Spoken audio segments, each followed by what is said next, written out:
going to start off with this evening, the Recreation Department. Recreation Director Marisa Landolfi is here. After the Recreation Department, we're going to go public events, and then community pool, and municipal court.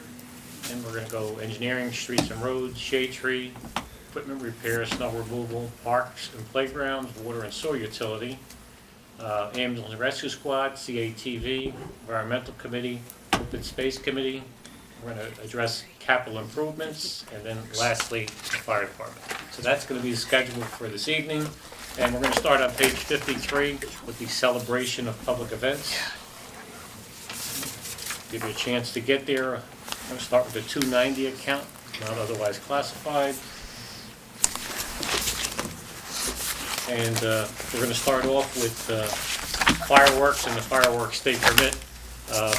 I believe last year was pretty successful. 4th of July fireworks display was very good, and we're looking to build on past successes and make them better. So with that, we're going to increase the fireworks budget from $10,000 to $11,000. If you all recall, last year, because the prior year there was some mishap on the part of the fireworks company, we did get a discount of $8,000 instead of paying $10,000. So now we're going to go back up to what the normal price was. So that budget's going to go from $10,331 to $11,427. Recreation materials and supplies, this is for the Christmas tree lighting, $1,000. That's going to remain the same as last year. The allocation for Memorial Day Parade, we're going to go up a couple $100 from $2,900 to $3,100. And then we have our annual breast cancer awareness program, $3,000 is the appropriation, same as last year. So basically, the celebration of public events budget's going to go from $17,231 to $18,527. Anybody have any questions, Marisa or I, regarding that? I think it's pretty straightforward and clear cut. Mr. Tucci, I just have one question, comment, or just observation. So, you know, some of these events, they really bring the community together, and I like, you know, what you did with the fireworks budget, because I think that was something that really brought the community together, and everybody was excited about it. If you would just question on the Christmas tree lighting, you know, that's been getting bigger. You and I have spoken about this. It's been getting bigger and bigger every year, and I just wonder whether $1,000 is sufficient, or even if it's another $500 or something along those lines that you might want to consider to add a different element to that. There is a plan along that line. The only thing, it doesn't involve more dollars for our budget. We have a couple of community-based organizations that have reached out that are looking to contribute to our holiday festivities. So we may have an influx of dollars coming from those organizations. I mean, things are not finalized yet, and if they don't come through, we may come back and look at this to add a few more dollars. And we do have another line in the recreation budget that has a couple $100 for the Christmas tree lighting supplies too. But again, like I stated earlier, we're trying to build on past successes. We try to add one new feature every year. And you know, this year we added one item, and next year we're going to add another one. And the plan is for this year is that we're going to be moving the Christmas tree lighting not only to the front of Town Hall, but we're going to box off the side parking lot, close it down. As a matter of fact, in the capital budget, there's a line item to put ballards up on the top parking lot area, because you see we put the fire trucks, and we don't want anybody either accidentally or on purpose. So we're going to solidify this whole area to make sure it's secure, that nobody can harm anybody who's at this facility during the activities. So the police chief has already worked out a plan. We already decided that, so it's going to move. We're going to have more room, and people are going to have a lot more festivities going on, not only in the front of the building, but along the side. I think it's going to be more comfortable for everybody. That's fantastic. We kind of pulled it over to the side this year a little bit. We started to come a working little our way bit, over. but we're going to clear all the cars out, and then we're going to push the parking up, and we'll utilize across the street for more additional parking. But that's what the game plan is, to be a little bit bigger, a little bit better. I appreciate it. Anything we can do to build community pride, I think, is great. So, thank you. Anything else with that? Seeing none, move on to page 54, which is the Recreation Department budget. And we're gonna start with the 220 account, the travel account, $100, that's 57 cents a mile. The 250 account, professional registration dues, that's the NJ Recreation Program Association Conference, League Conference, $625. 261, maintenance and other equipment, that's electrical equipment, copy machine, sprinkler system repairs, porta-johns that we supply throughout the town, $4,450 is the same appropriation as last year. 262, maintenance and improvements of buildings, Lions Den, Morgan's Farm repair, that's a catch-all account for anything we need. Water fountain repairs, electrical repairs, bocce court upgrades every year. We put new stone dust and have it tamped down. Community park, ball field, clay, and Panther Park maintenance. That's going to go up a little bit. The budget's going from $6,000 to $6,750 this year. Actually, I'm wrong. I'm reading the wrong way. It's going from $10,850 to $11,700. Panther Park maintenance is going from $6,000 to $6,750. 299, not otherwise classified. These are basically the general activities: Halloween party, suburban girls basketball, boys basketball, track and field, miscellaneous, West Essex Soccer League, Suburban League, and miscellaneous officials. And then basically all the programs, youth programs that we have. All total, that's going to be $37,225, a little bit down from $39,893. Again, Marisa looks and analyzes these programs every year so she can have some efficiencies to come for it.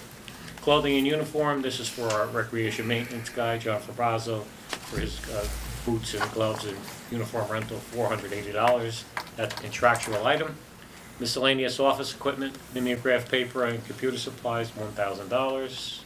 Recreation materials, these are for wrestling warm-ups, softballs, chalk and paint for the fields, uniforms, jerseys, sporting goods, trophies, medals, you name it, coming out of this catch-all account, $25,400, down a little bit from $26,425. 385, garden park and supplies, community park turf maintenance, and you see we eliminated the firewood because we cut trees down, we split our own wood. We don't need to spend any money, we do that. We have firewood abundance here. Tools and miscellaneous equipment, $200.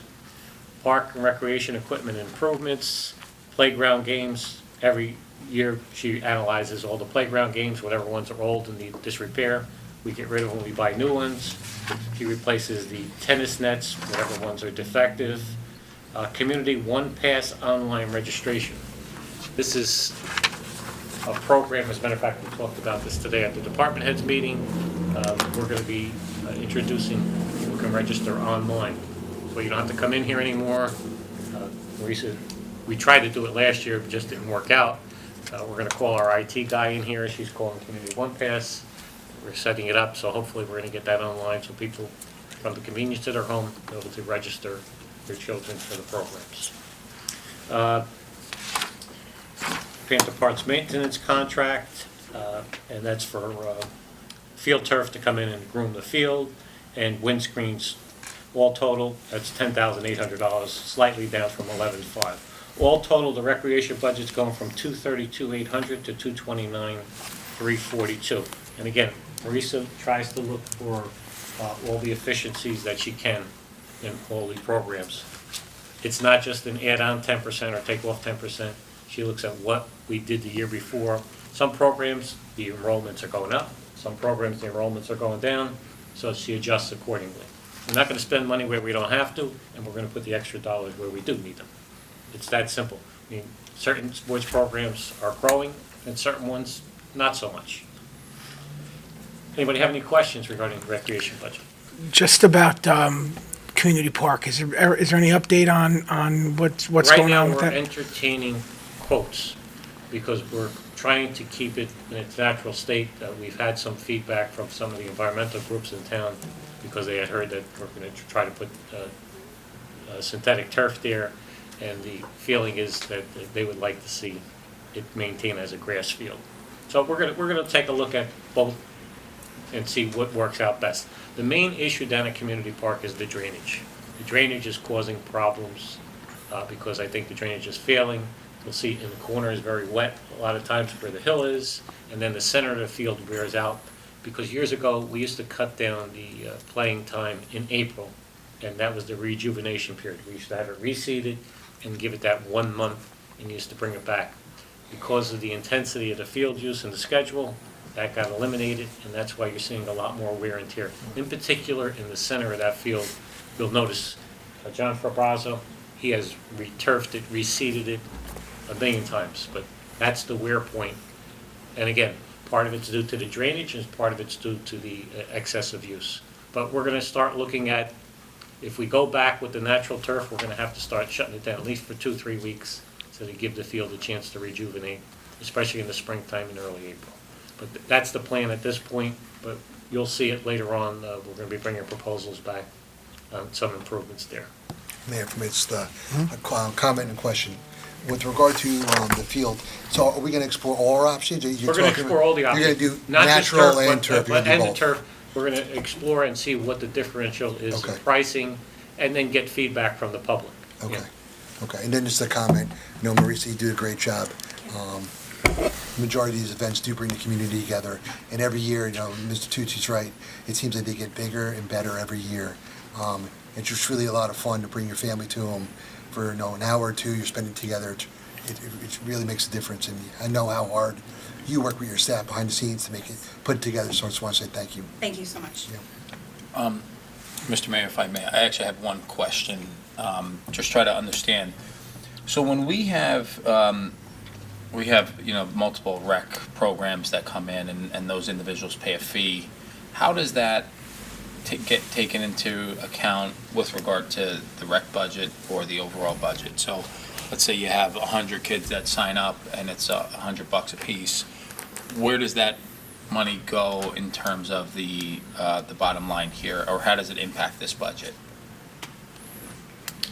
As far as the fees are concerned, what Marisa does is she calculates out what the cost of the program is, meaning what the cost of the referees or umpires or whatever it is, the cost of the uniform, the cost of the insurance, and then we figure it out based on that. And what happens is that money goes in, and it goes into an account. What happens is the money you collect, the way the budget process works is you're never really spending the money that you're collecting. What happens is you appropriate amount based on an estimate. And any municipal dollars are based on appropriation. If there's no appropriation, even though you're collecting it on the revenue side, you can't spend that revenue money until the following year. And in a budget, you can't anticipate more than you collected the previous year. So if things are down, a lot of times we can't anticipate more, and when things are up, you can increase it. But that's the way it works. It gets evaluated on what happens as far as uniforms, insurance, referees, and then we do take into account some field maintenance at that point. Got it. But that's where the dollars come in. That's And again, helpful. I think you're seeing the same thing with the private leagues, whether it be junior football, junior baseball, they're evaluating those same items. Yeah, absolutely. Any other questions? And then Mr. I have, Go ahead. go ahead. Mayor, what about security cameras? Are we all up to date with everything with that? Well, we have security cameras down at Community Park because years ago we did have the vandalism down there, and it seems to have curtailed because the cameras are so good that they could catch your license plate coming up Community Park Road. There are 3 cameras down there, so as far as that's concerned, we do have cameras there. Is a suggestion, are we gonna put down by the tennis courts down there, any? Right now, there's no plan to put them down by the tennis courts. If we start anticipating a problem, because the cameras it's a very expensive endeavor. I think it costs us like $45,000 to put them down at Community Park. Right. And what happens is they beam right back to the police desk. The guy on the desk, he can evaluate what's going on down there. But we do have lightning detection at Community Park, Panther Park, or whatever. You'll see on the top of that building. So we do have monitoring systems down there. Actually, there are defibrillators down at each of the fields also.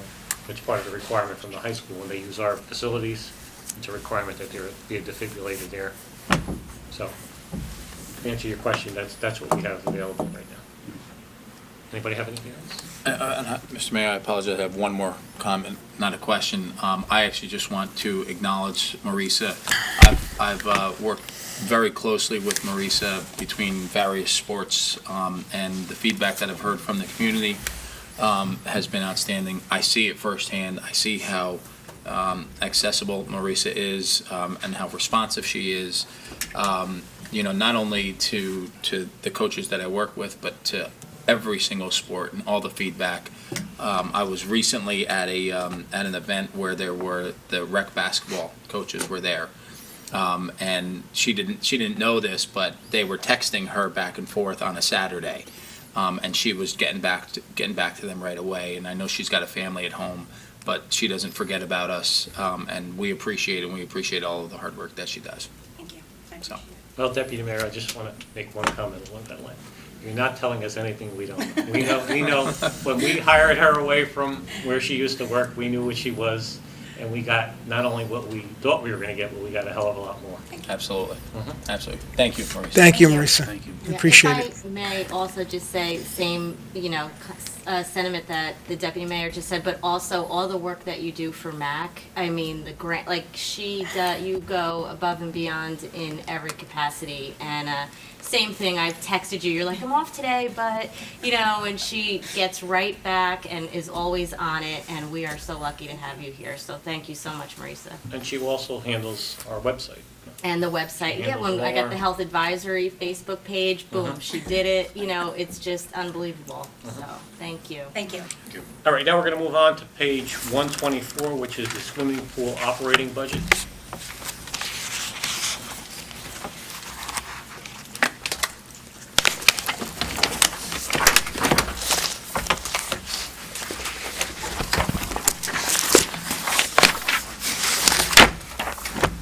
We're going to start with the 220 account, the travel, which is the buses for the swim meets. We only spent $3,100. We had $3,600 appropriated, so Melissa's recommending that it reduce to $3,300 this budget season. A telephone, which is actually the telephone account is actually the Wi-Fi connection down at the pool. This way our pool registrants can use Wi-Fi all the time. As a matter of fact, it extends outside the pool, even if you're in the parking lot, and we give out the password, so our And don't the cameras get connected to that? cameras are connected to the Wi-Fi also. So a lot of community park, you have connectability to Wi-Fi. It's a nice amenity for our pool registrants and for anybody working down at community park. It really works out well. Heat, power, and light, that's a charge back to the pool. The budget is $12,000 for that. We have a charge back for water usage. Actually, the pool pays back the water utility for the water it uses. So that's $2,000 appropriation there. Printing and binding, the 240 account, $1,950 is appropriated there. Basically, that's for the pool membership badges. Actually, the appropriation is $2,100. $1,950 is just for the pool badges. The 262 account, maintenance of buildings and improvements. That's any plumbing and electrical repairs, bathhouse maintenance, the steaming of the grills down there. We have a company come in and steam cleans the grills professionally so that they're all done correctly. State regulations. Mhm. So that appropriation's going from $3,000 to $3,120. 290 account, fees for professionalized services. Probably one of the most important functions of the town pools, to make sure that the water samples are tested so that the water is safe for the people that join the pool. And the startup and winterization and summerization. So that's $4,400 for that. $299 not otherwise classified, swim team entry fees, ADP payroll, and pool insurance, $3,400, basically the same $3 less than last year. Chemicals for the pool, $20,000, same as last year. Lifeguard uniforms and suits, $2,000. Miscellaneous supplies, $100, same as last year. Paint for the bathhouse and pool house, you'll see only $305. You say, wow, we didn't spend any money? Well, actually, it didn't get charged off yet. John's doing that right now. So the paint that he's using right now to paint the pool house, because they do it in the off-season, comes out of this budget. So you'll see that will dissipate this time of year. Recreation materials and supplies, these are the miscellaneous games that we supply for the people at the pool, $400. Material and safety supplies, signage, fire extinguisher maintenance, lifeguard training. We have to have a licensed CPO on duty all the time. We have three CPOs right now, and one of them are there all the time. It's a requirement. They have the appropriate training. They have to go to specialized classes. So that's covered. It's $2,800. It's down $200 from last year. Janitorial cleaning supplies for the pool, $3,000 to keep the bathhouse clean. Shrubs, seeds, and plantings. You'll always see the town pool. It's always dressed up real nice. They do a real nice job with the plantings there. It's very seasonal. It's $1,200 for that appropriation. First aid supplies, $500. General hardware and tools. These are all the miscellaneous tools that they use to keep the facility clean. Not otherwise classified. That's the chargeback for group dental, medical, workman's comp, and other insurances. That's $25,000. You'll notice that's up $5,000 this year. Last year, we tried to cut the medical. I took it out of the pool, even though the pool employees should be charged there, to try to reduce the cost. The pool did much better this year. We're closing the gap on the deficit. We're not there all the way, but we closed probably about $30,000 or $40,000 of deficit from last year. So I put the medical back in where it appropriately should be charged back. I don't like moving it to different because it doesn't represent what the true cost of the pool is when you do that. But last year was a unique year.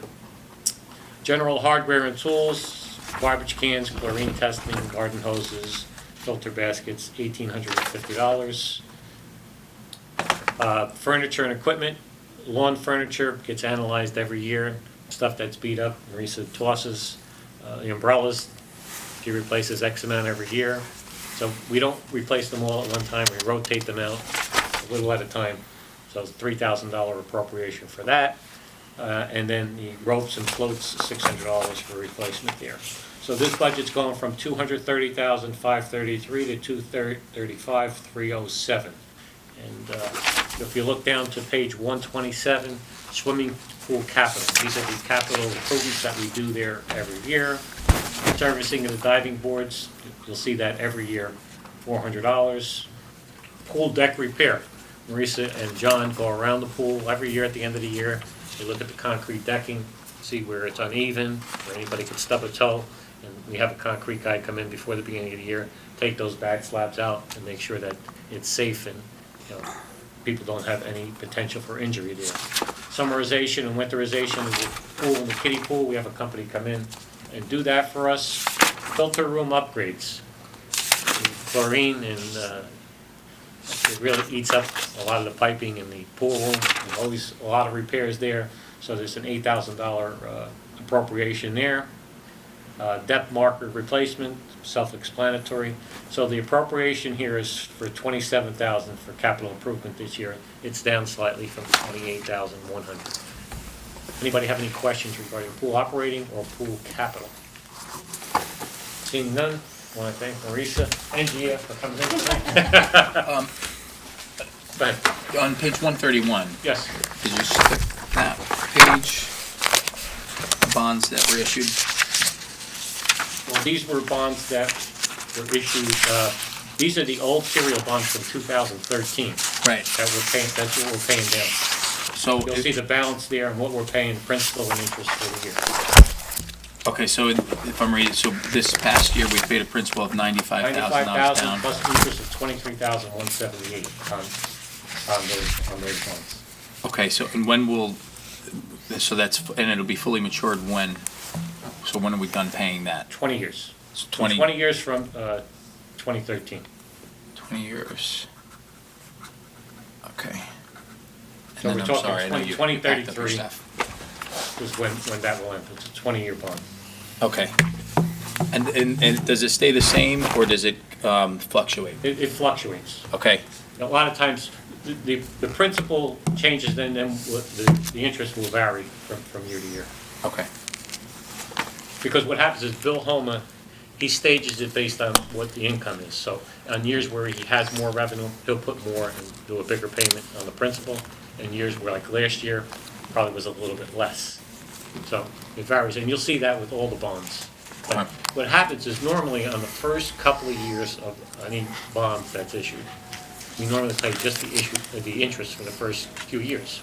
And then you'll see that bond payment will ramp up, probably starting on year 4, probably to year 13, 14, and then it's like a bell curve. And it peaks and then it starts to drop down again till it's finally paid off. Okay. That's how the bonds are normally addressed. got it. And then I have 2 questions. So the enrollment at the pool was up slightly this year, I think It you was said? up, we were up to about $35,000 to $40,000 this year, all total, with the day passes, with the early registration. The early registration, as you all know, we had lines from the recreation department, down the hallway, down the stairs, and out to the front door. That was a huge success. And Marisa and I just recently talked about this, that we want to maintain the same program, because we thought it was pretty successful. I mean, the guest passes went over real big. A huge influx, and we sold a hell of a lot more last year than we did the year before. Sure. I think the rate structure was good, but you're gonna be getting the recommendations from Mr. Holman. Yes. Marisa and him have already sat down, and they're gonna recommend what the rates should be for the coming year. A lot of it is what we've had success with and how much we owe.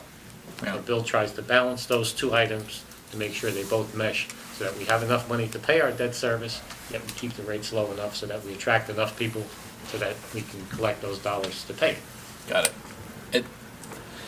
So it's fun, my last question was dealing with registration, because I'm familiar with the line that wrapped around. I think we had a meeting that night, actually. We did.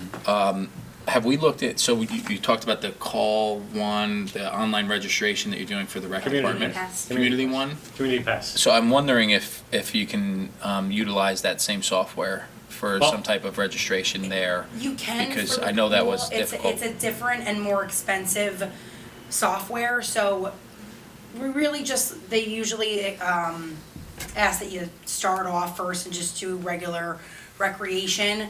Putting the pool on is a lot of work, a lot of manpower. You need to upload everyone's pictures into the system.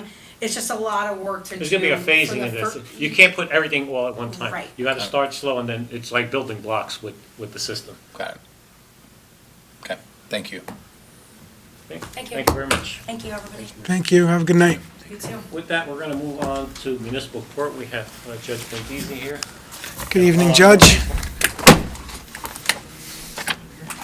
Have some statistics to keep up to date with what's going on.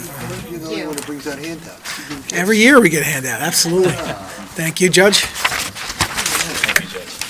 We're not sleeping. Thank you, Judge. Just got kids.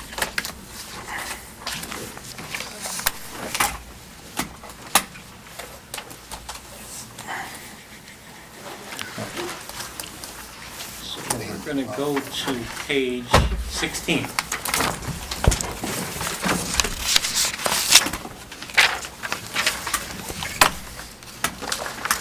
We're gonna start with the 230 account on page 16, which is the telephone account. Now, everybody knows that the municipal court is run by the AOC. They may be housed here, they are our employees, but basically the court is run by the AOC. The judge takes direction directly from the assignment judge, and we really don't have a lot of discretion as far as the township on how the court is run. It's run through AOC, prosecutor's office, so on and so forth. So we have dedicated telephone lines there. You'll see $3,300, the appropriation's the same. Fax lines and separate lines for the court. So all total, the telephone line item's $4,400. Postage for the court, you know, they send out notices, violation notices, $1,325, that remained the same. Printing and binding, which are the tickets, the case jackets, envelopes, ATS mailers, bank receipts, $2,905, that remained the same as the last year appropriation. Municipal Court Conference and Dues, Magistrate Association meetings, Essex County Municipal Court Association, Atlantic City Convention, $1,060. That's up slightly from $1,050. You'll see the one line item that went up is New Jersey Municipal Court Association. Dues went up $10. $261, that's for the copier, Liberty Digital Recorder, and the infrared assist listening device, which is new. Actually, we had put it in a little bit earlier, and we're back charging it now. If you look, there's a brand new recording device. I think our recorder broke, and Terry Plateau had to come in. We had to have a new one put in, so there's a whole new system here for this year. 290 account, professionalized, specialized services, acting judges. As long as Judge Brindisi's been here, I don't think there's been an acting judge coming here. He makes sure that everything gets taken care of. He reassigns the dates to make sure that he's always here. Most of the time, he's on assignment in other courts. They use him for training for new judges all over this county. This judge is one of the most respected judges in this county. The assignment judge calls on him all the time. So I'm proud that he's our judge, because he's a leader in this community as far as municipal judges are concerned. That's my opinion. Credit card fees. Say that again? That's his opinion. Don't worry, we're recording this, Judge, don't worry about it. But we accept credit cards as payment for fines. You see that's the credit card fees that we pay, $5,110, and court security, $60 per session. We have private security here every court date. So that line item is $9,160. 330 account, books and publications, court rules, drunk driving law sets, municipal court matters publications, $679. You'll see that's up slightly from $633. And basically, drunk driving law set went up a couple of dollars. Office supplies, self-explanatory, $795. We charge back to the courts for their medical, dental, short-term, long-term disability, workman's comp. It's $58,560, up from, actually, it's down a couple $100 from $58,868. I think mainly in the dental area, went down a couple dollars here and there. All total, this budget went from $253,242 to $253,265. I don't think you're gonna find many courts in this state that only went up this amount of money. Again, the judge keeps a firm handle on everything that's spent there. A lot of times, he takes it out of, they have ancillary court accounts that they pay a lot of things out of with the approval of the AOC. So a lot of the charges that don't come out of his budget, he's able to use other funds that he collects through the courts to offset the court. And what it does is it keeps the taxes down in Cedar Grove. Anybody have any questions of Judge Brindisi, or Judge, you want to address the council regarding the budget? One thing you reminded me about postage. It's 49 cents to send a notice out. So what we do is when somebody comes to court and they're going to appear again, we give them a little handwritten slip with the date on it. Tell them that's the only notice they're going to get. Why should we spend more money to send out a mail notice? And it shows you that it's amazing. I talked to other judges, and their postage numbers are substantially higher than this. And I also have to tell you about the quality of the employees we have. Terry Platfoot, her father died over the weekend. The funeral was today. She called me this morning and said, "Do you want me to come to the budget hearing?" It just gives you, that's how much she cares about the job and cares about the people in the town. Mayor, French, may I have a comment? Yeah. Judge, you come in, as long as I've been sitting here, you come in here every year with a sense of pride. You do more with less every year, and it never impacts upon the service. I agree with Mr. Tucci. You definitely are the leader in our county. As a judge, I hear it from colleagues that I know when they come here, and the respect that they get and how efficient you are with the courtroom. You just do a great job, and it's every year it just gets better and better. The memo you provided to us, you see over the last 15 years, you just become more efficient, and you're able to hold or handle a bigger workload with the same staff. No more needs. So you do a great job. And I just want to thank you for that, you and your staff. And there's just one more thing I want to add. I just think the governing body should know this and the public should know this. Anybody that comes to this court and sits and observes how the judge handles everybody that comes before this court, the first thing this judge says to everybody when they walk up to you, good afternoon. I don't go to any court where I see they get that greedy. He treats everybody with the utmost respect. And I see people leaving here, they just got fined and say, this is the best I've ever been treated anywhere. And these are people that are coming in with violations. So hats off to you, Judge, on how you treat people with respect. You treat people the way they should be treated, and we're proud to have you here. Oh, thank you. And Judge, and I can also echo what Councilman Tonello said. I talk to attorneys every day, and you have a conversation with someone who's not an attorney, and they say, oh, where do you live? It's Cedar Grove. Oh, Cedar Grove, great town. When you talk to attorneys that aren't from the area and you say, oh, where are you, especially that do the type of stuff that I do, which is running around from court to court every day, sometimes 2-3 courts a day, and say, oh, Cedar Grove, oh, you got a great court, you got a great judge. I can't tell you how many times in the course of a year that I hear that, just from people that I barely know, that have just come through this courtroom with a client. I always hear good things, and more important than that, always hearing good things. I can tell you that, in all the years that I've lived here, and I've, told people where I'm from in conversation, nobody's ever said, oh, that judge is no good, I had a bad experience, he treated my client poorly. Never happened. It's always positive. So, again, hats off. The only You did a great job. downside, the fact that he does such a good job is, we get all the cases that are transferred from other courts here. We get some of the crappiest cases, because the assignment judge has enough faith in him. So we get cases from all towns throughout the whole county. Some days I look in here, I'm saying, wow, what do we have going on today? And it's not from Cedar Grove, it's from somewhere else. But that's because the assignment judge sends them here. If they're that difficult, he gets them. It's like the checks commercial, give it to Mikey. Mayor, just one other I have a good comment. rapport with them, and Yeah. now I'm actually handling cases like that outside of Cedar Grove. So it doesn't impact upon our services. Uh-huh. So we don't pay the electric bill, we don't pay the court staff. Like, for example, I'm doing a special case in Montclair. I can't tell you what it's about, but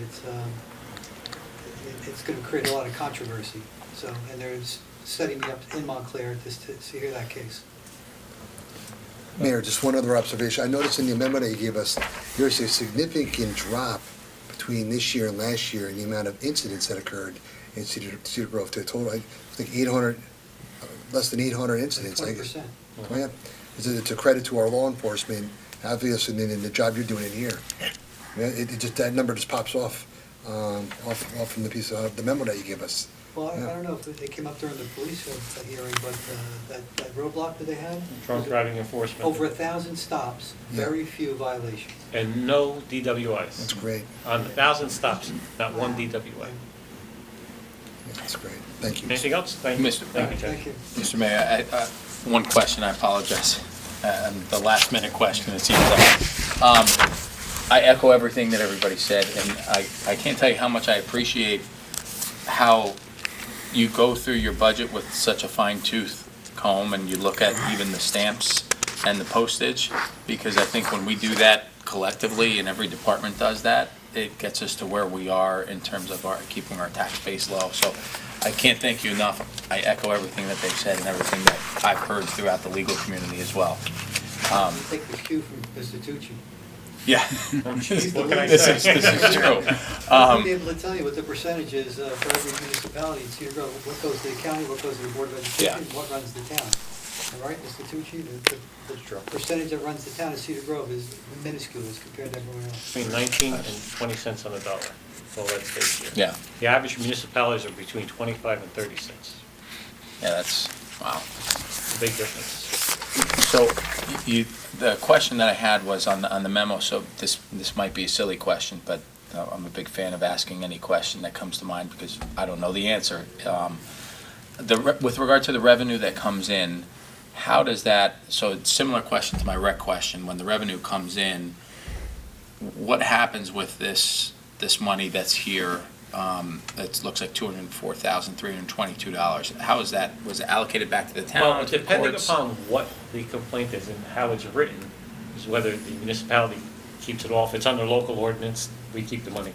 If it's under certain statutes, the state of New Jersey gets a percentage, and we get a percentage. It depends on what, but what happens is all the dollars that come into us come back in, just like any other revenue in the town, and it goes into our revenue account. And what happens is at the end of the year, we have either a surplus or a deficit. And that whatever that surplus number is, we take X amount of those dollars to support the budget. So what happens is everything goes into general revenue account, and then what happens is when we strike the budget to try to bring that number to where it is, we take part of that surplus to support the budget every year. So what happens is all the revenue that comes in goes to one general account. That, at the end of those the budget. statistics are net numbers. That's a net number to the town. That's after the state gets the surcharges and everything? And I'll give you an example. The diesel fuel assessment, it used to be $750 if you didn't have a diesel fuel certificate. If you did have a certificate but got it late or got it between the time you were stopped and got the ticket and came to court, it reduced it to $175. And that was a fine. It was divided half, a third to the town, third to the the county, and a third to the state. Well, they changed that. They made a $6 fine, $178 diesel fuel surcharge that went directly to the state, and $33 in cost. So that's cut the legs out of the. But they got the dollar- lion's town. share, and we got the small piece. There are other ordinances that they changed just in the last year, last 2 years, where it used to be a third, a third, a third. They raised the fine, cut the municipality's share back to 20%, and made the rest of it go to Trenton to fund programs. What's happening, and you'll see this as you go along, every year, state laws change where municipalities get less and the state gets the bigger lion's share. So what it does is just puts more strain on us all the time, because we're having to come up with more revenue sources. They're cutting our revenue stream on this end. I mean, you see, municipal courts are under attack right now. If you read the headlines in the Star Ledger, they're saying they're just cash cows for municipalities, which is very untrue, especially here in Cedar Grove. We treat everybody fairly, but you'll see, even with bail reform and everything, that's why a lot of the revenues are down in the courts. Yeah. Mr. Tucci, just a general question following up on Deputy Mayor, just so I make sure, there's been a couple questions about revenue. I just want to make sure I understand. So Mr. Homa does the revenue part. That's correct. So after we get through all the expenditures, then he gets to work on the revenue, and then we get, what is going to be presented to us? What's going to be presented to you at the end is you're going to get a memo striking a tax rate. And what it's going to say is, this is what the appropriation is, and this is how much, when you get the 2% budget cap calculation. And what it does is it shows you what the appropriation that's going to be charged to the taxpayer, how much of surplus is going to be used, and that's how it's got to match up with the appropriation. So the revenue we collect from taxation and whatever we put from surplus has to match up with the appropriation. Those two numbers have to balance out, so we have a balanced budget. That's what you're going to get at the end. That's what you got last year, and you'll get that same document again this year. Thank you. But again, it's the calculation sheet. If you go back on your papers from last year, you'll see a 2% cap calculation, and it'll detail how it's all broken out. As a matter of fact, I do also give you a memo trying to simplify everything to give you a little Yeah, I was better trying to idea as to where the additional charges are. Most of the time, there's 3 or 4 budget drivers. If you look at individual department budgets, they're up a few $100s here, a few $1,000s there. Major drivers normally are healthcare, pension costs, fuel, electricity, things of those nature. Those are the 4 or 5 items that always drive the budget, and that's where the big fluctuations are. And you'll see later on in the police budget, if you look in your book under the pension section, you'll see the police pension went up quite a bit, like $100-something thousand this year. It's quite an increase, and that's based on the police payrolls. Thank you. Thank you. All right, thank you. Thank you, Judge. Thank you, good night. Good to see you. All right, now we're going to move on to the engineering department, streets and roads. Schaefer, we'll start with engineering and streets and roads. We'll go to page Good evening, Mr. 63. Palumbo. Mr. Palumbo? Mr. Videola, you want to come up too?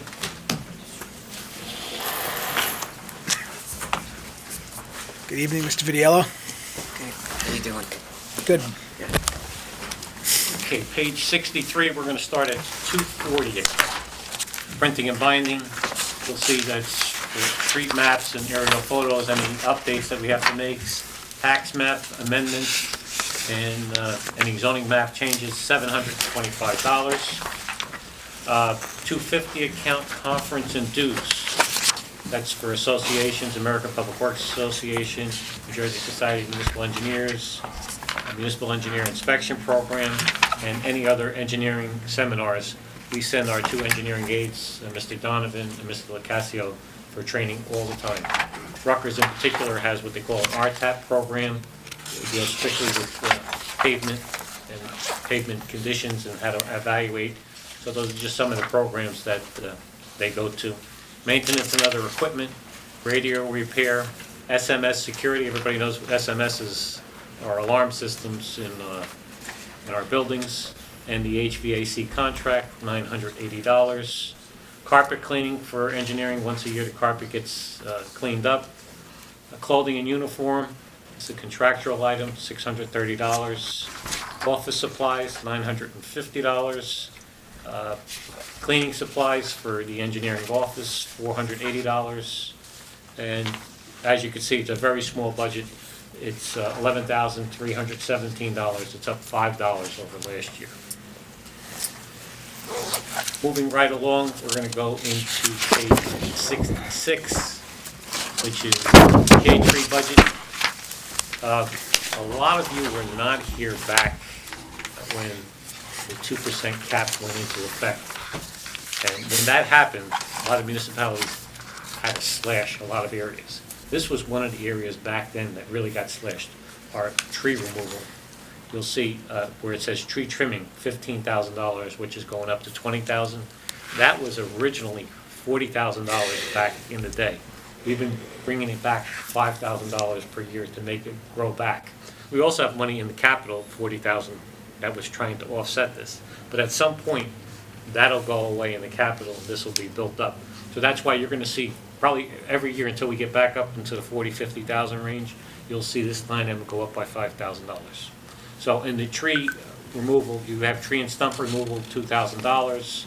Tree trimming, $20,000, which is nowhere near what we spend every year. We maintain our trees and take down a lot of trees and replant a lot of trees every single year. We're Tree City, USA. You see the plaques over there every year. And that's a testament to Alex, Jerry, and Dan Donovan, who is our Clean Communities Coordinator. That he does an excellent job. And he goes to all the meetings for Tree City. Also, we have our spring and fall plantings, which are throughout the town. If you look at the Welcome to Cedar Grove signs, they're always planted real nice. The Mayor's Plot, which is across the street here on the corner, you'll see seasonally, whether it's Halloween, Christmas season, or even in the spring. We have the downtown group of ladies that come in, they volunteer. Along with the DPW, we meet them, they come out there and they replant that every year for us. So it's just a good community event. And also, as part of the Tree City program, we're required to have an Arbor Day ceremony, which we have every year. We have the scouts come out, and we have it at Morgan's Farm a lot of times. One year we had it down at, what's the park down in the south end? Tranquility Park. Tranquility Park on Highland there. But we have that program every year, and we meet the requirements for that. We also have a tree inventory, which is done, a master plan, which is done by our arborist. So we are fully in compliance with Tree City USA. And you'll see this budget is going from $21,800 to $27,500. The big jump is the $5,000 that we added to the tree trimming. Mayor, just have a comment. Mr. Tucci, on the tree trimming, just for the council's knowledge, that has nothing to do with any of the trimming that goes around the utility wires, correct? No. That's What right. happens is, we're allowed to trim trees. We're responsible for trees in the right-of-way, which are normally along the curb line and back 10 feet. That's traditionally, the right-of-way is normally 10 feet.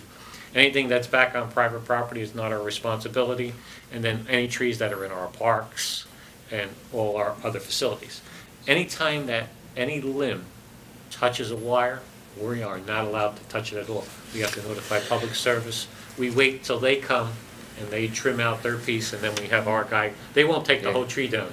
They'll only take the piece that affects their wire, and after that's done, then we call Computer Tree Service, who we have a contract with, and they come in and they handle the trees. Unfortunately for us, public service, they don't have the kid gloves that we do. They come in on these hackett jobs. Because people come to us, say, what the heck are you doing? It's not us. It's public services contractors coming in and cutting it down the way they do. But between tree planting, Right. tree trimming, tree removal, stump removal, we're probably spending in the $60,000 to $70,000 range every year. Because like I said, we have another $40,000. When we get to the capital improvement section, you'll see tree replanting, $40,000 in that budget. And again, we go through this and we still end up, Jerry, correct me if I'm wrong, we still end up with a long list at the end of the year. When we get to September and Two-page list, October, doesn't end. we've expended all our dollars and we still have a lot more to go. Yeah. Tree trimming is an ongoing thing all the time. Do you think the $5,000 that you're allocating or increasing, is that enough? Do you think that we need to maybe to jump it up a little It'll bit? never be enough. The only Right. thing is, we're trying to balance the budget to make sure we have to stay within the 2% cap. Right. So, on our budget, our cap adjustment's probably about $185,000 a year. Now, that includes everything that we have to, whether it be police salaries, regular employee salaries, everything that we increase has to be within that $185,000 cap. And the only way you can do that outside of raising taxes is if you have enough revenue to offset. So that's why we're taking this Baby steps, incrementally right. and slow, because we don't want to impact the tax rate. Got it. So that's, otherwise I would increase this Right. tenfold, tomorrow. But again, we're doing it incrementally. Mr. Tucci, with all that in mind, and I understand why you're not increasing it, but are you keeping in mind, or do you have any plans for whatever additional tree trimming is going to be needed now that we're going to own that piece of property off of, on the west side of Ridge Road, the Newark Reservoir property? Well, right now, we are doing evaluation. I just got the environmental report on what needs to be addressed. There are a couple of little items that we're going to have to go back to the city of Newark with. And then what will happen is, once we take ownership of the property, we will have our arborist will go through the whole property, and he'll highlight what needs to be trimmed, what needs to be cleared out, what's hazardous, and he'll offer us suggestions on where he thinks we should replant there, because it's going to be a natural area. We want to keep it pristine. And then he also makes recommendations as to the type of trees that will sustain. Because, we could put a lot of different kind of trees there, but depending upon soil type, the type of light that you get in different sections of that area, which ones will sustain and need the least amount of maintenance. And so that evaluation will come once we take ownership of the property. And then if we need additional funds at that point, we Yes. go off the capital budget, or? We'll take a look at it, we'll come back to you and ask you, it may be a capital project, because as far as bonding ordinance is concerned, the council can do a bonding ordinance at any time they see fit. Doesn't have to coincide with the budget. The budget is a one-time thing, certain time of the year. Capital improvements, you're allowed to recognize there are needs in the community, and you can propose, introduce, and adopt bonding ordinance at any time when it's necessary. Because I assume, aside from just the trees, there's probably going to be a lot of additional maintenance that we're going to have to do, on that, especially the part of the property that abuts Ridge Road, where, there's lawn that needs to be cut, and trees that are falling sometimes. There's going to be a lot to look at on the property, because I'm sure there's a lot of dead trees that are felled there. There are two easements going through the property. One are old City of Newark lines that are in there, may want to remove. We have our own active water line that cuts through the property from Ridge Road, goes all the way down to Bowden. Matter of fact, there's one single house on the Glen that's hooked up on the back side of there, which we'll probably look to get off. So we may try to eliminate that line altogether, as long as hydraulically it's not necessary. So what will happen is we'll have one of our consulting hydraulic firms come in, they'll do an hydraulic analysis to make sure if we take that line out, we're not affecting any pressure anywhere.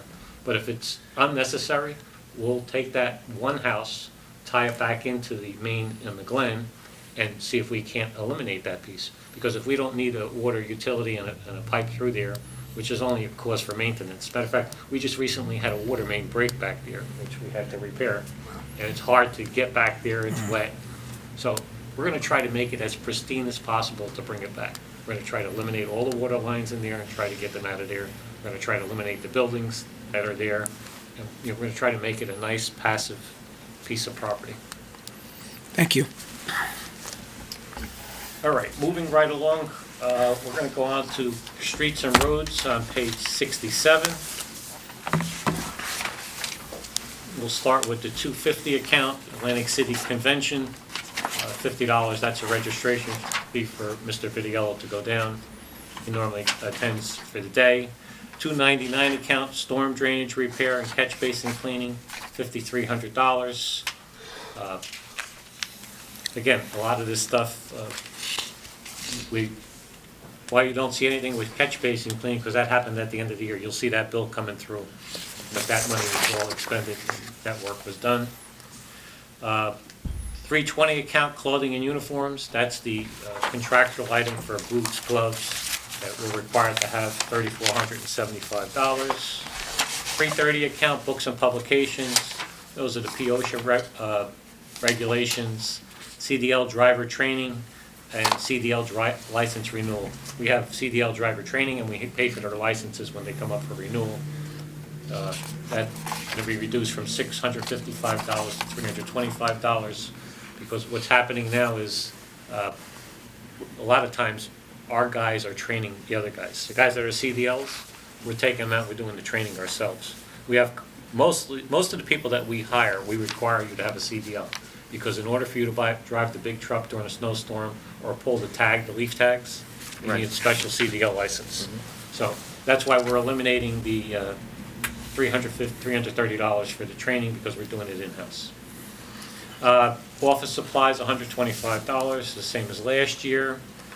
Miscellaneous supplies, this is the hot mix when we patch potholes, miscellaneous stone, lumber, castings, catch basins, street signs and posts, $9,400. First aid supplies, $50. Miscellaneous hand tools, anything that they need, barricades, $2,500. And snow plowing, propane refills, they use propane during snow season, $300. Small equipment repair, any lawnmowers, snow blowers, backpack, any miscellaneous repairs that need to be done, $500. All total, this budget's going from $292, $357, $312, $642. Does anybody have any questions on what we've gone through so far? No question, Mayor, just have a comment. Mr. Tucci, I spoke to Alex after that the only storm that we had of the season so far, that kind of paralyzed the entire state, but for Cedar Grove. And I just want to say to Jerry, you and your team did an awesome job that night. Thank you very much. I was in Roseland. It took me 7 hours to get here from Roseland, 4 miles. But as soon as I got here into Cedar Grove at 11 o'clock at night, I just laughed because everything was cleared. Your typical job that you guys do. And I know I've gotten approached many times, and as well as my other colleagues, about how good of a job you guys do when we have storms, or storms are going to be coming. You hear you guys going up and down the streets, putting the salt down, doing all the right preparations. The governor should have called us up that day to see how it should be handled. I mean, you guys just do a great job, and it's an opportunity to thank you and everybody down there for. Jerry has the snow dome. He likes to come over to Cedar Grove when it snows. It's great. But I don't take it for granted for the job and the hard work that you guys do, because I know it's a lot of hard work, and especially when we get those types of storms, you guys are out for a long periods of time to keep the roads safe. Along that line, I just want to highlight one thing. Every snowstorm is unique unto itself, because it depends on the type of snow it is, whether it's a freezing rain event. And freezing rain events and ice, we spend more money than we do on an actual snowstorm, because you're continuing salting. That costs for the salt $59.80 some odd cents. Yeah. It costs a lot of money. So normally when you get a snowstorm, you're plowing, you're not putting the salt down until the very end. After all the snow's off the street, one layer of salt. Normally, And we did an analysis on this. It takes 100 tons of salt to salt the town The town. completely. One time. Right.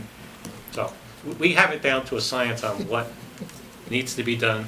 And as I explained to the council previously, anything from Bradford Avenue North is done by DPW. We hire the outside consultant, which the governing body authorizes the contract for everything on Bradford South. And Jerry has it down to a science, breaks it down into 2 crews, so that after X amount of hours, guys are tired, that crew goes home, a newer crew comes in. So he's been doing this a lot of years, and it seems to be pretty successful. Very. Look, we don't hit it out of the park every time, but we get pretty close. I have to say that. Yes, thank you. But hopefully, we're going to continue to improve it wherever we could.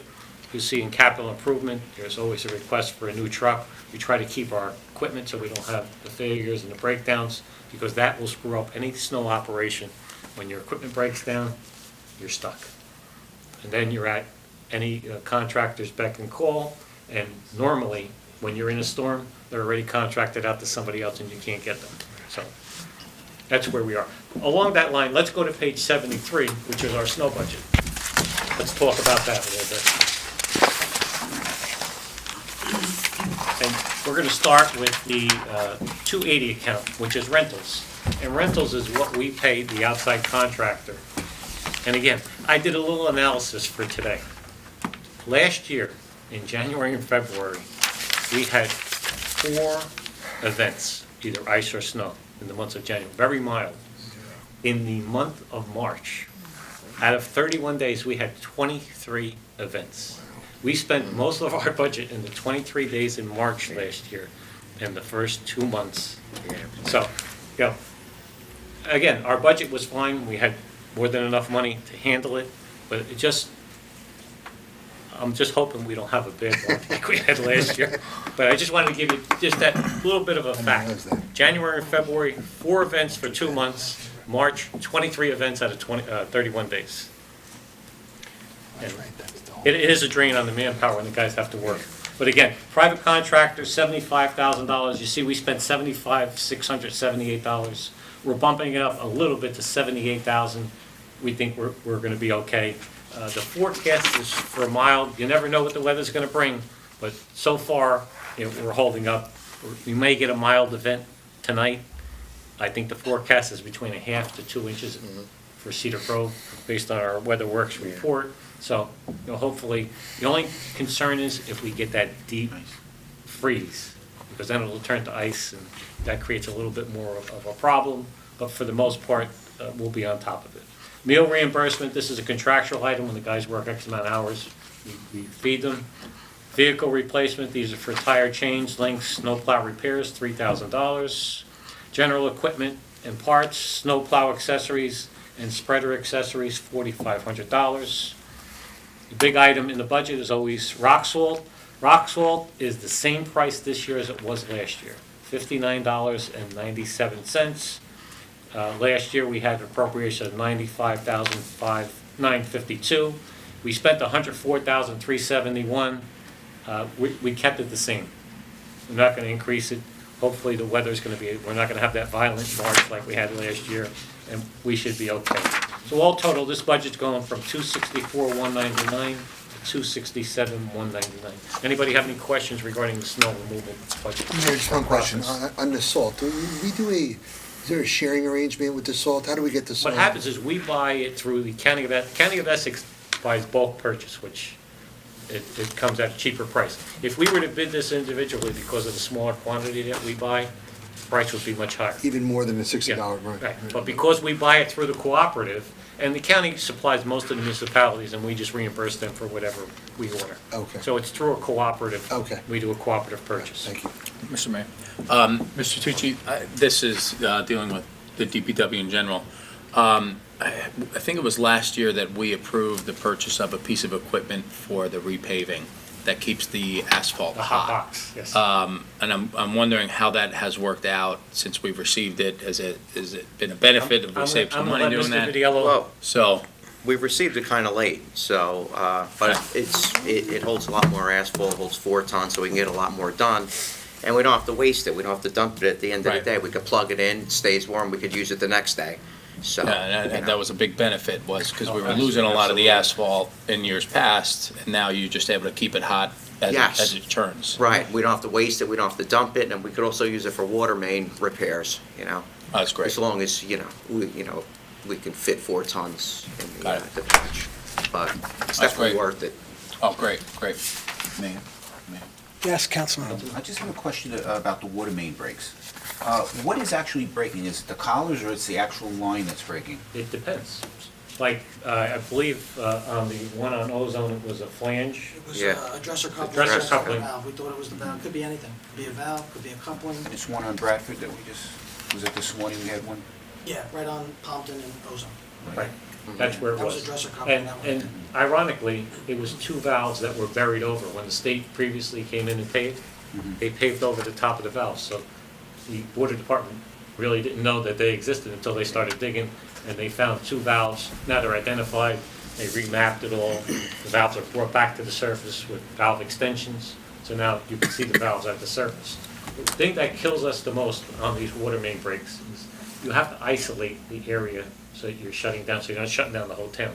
So normally there, at every intersection where one water main comes into another, there's normally 3 valves. So you're able to shut off and isolate different areas. When either the valves don't work or they're covered, we have to shut down bigger areas, and it creates a real problem. And there were 2 valves that were paved over, and it took them a little bit of time to locate, not knowing where they were.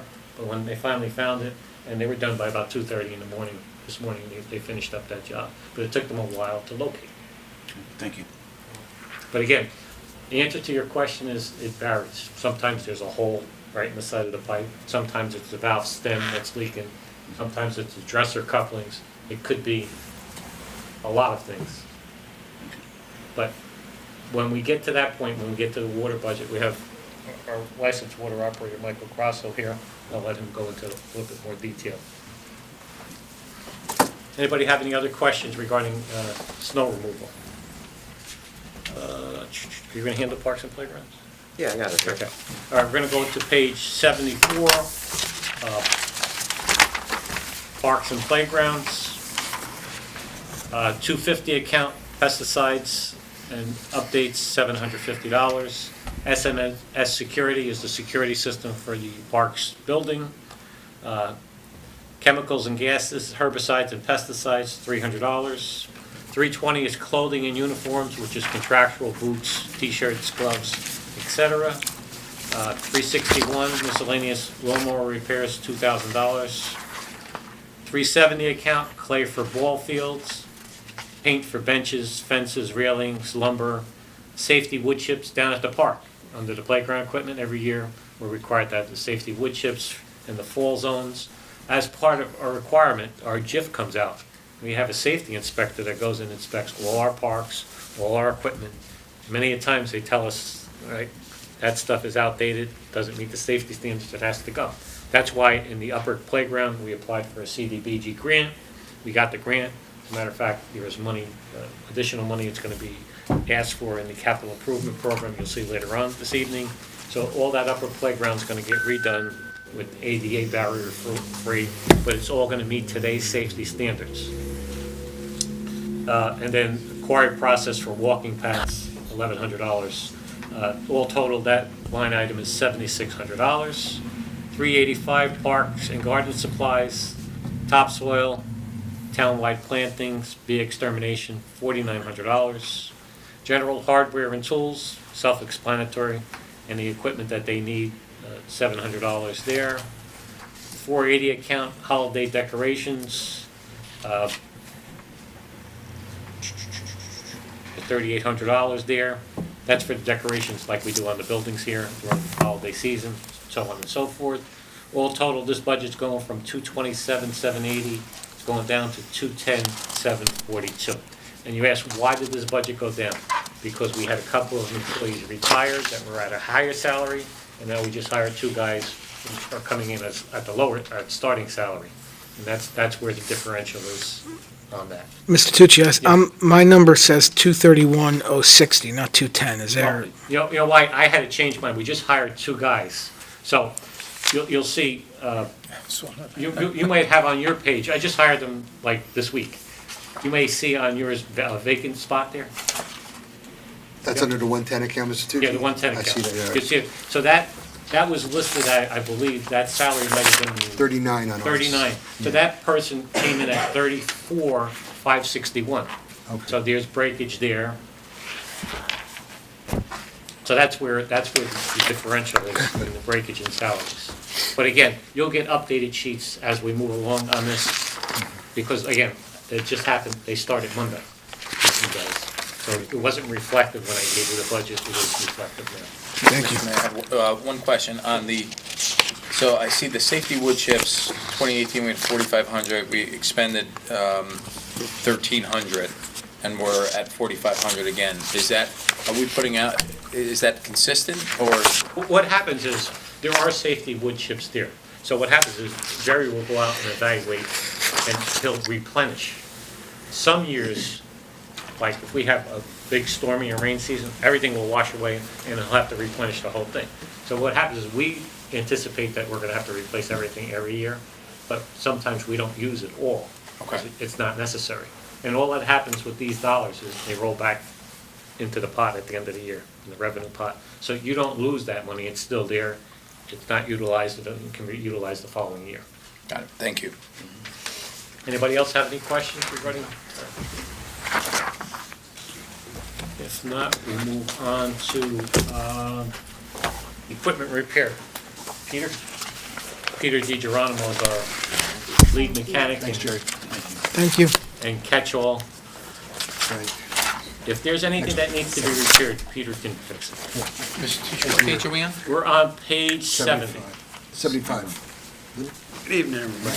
Equipment repair and maintenance, page 70. I'll tell you a little story about Peter. Peter used to work for Northeast Equipment, and I stole him away from him. Because we were tired of paying for it. That's it. He is happy here.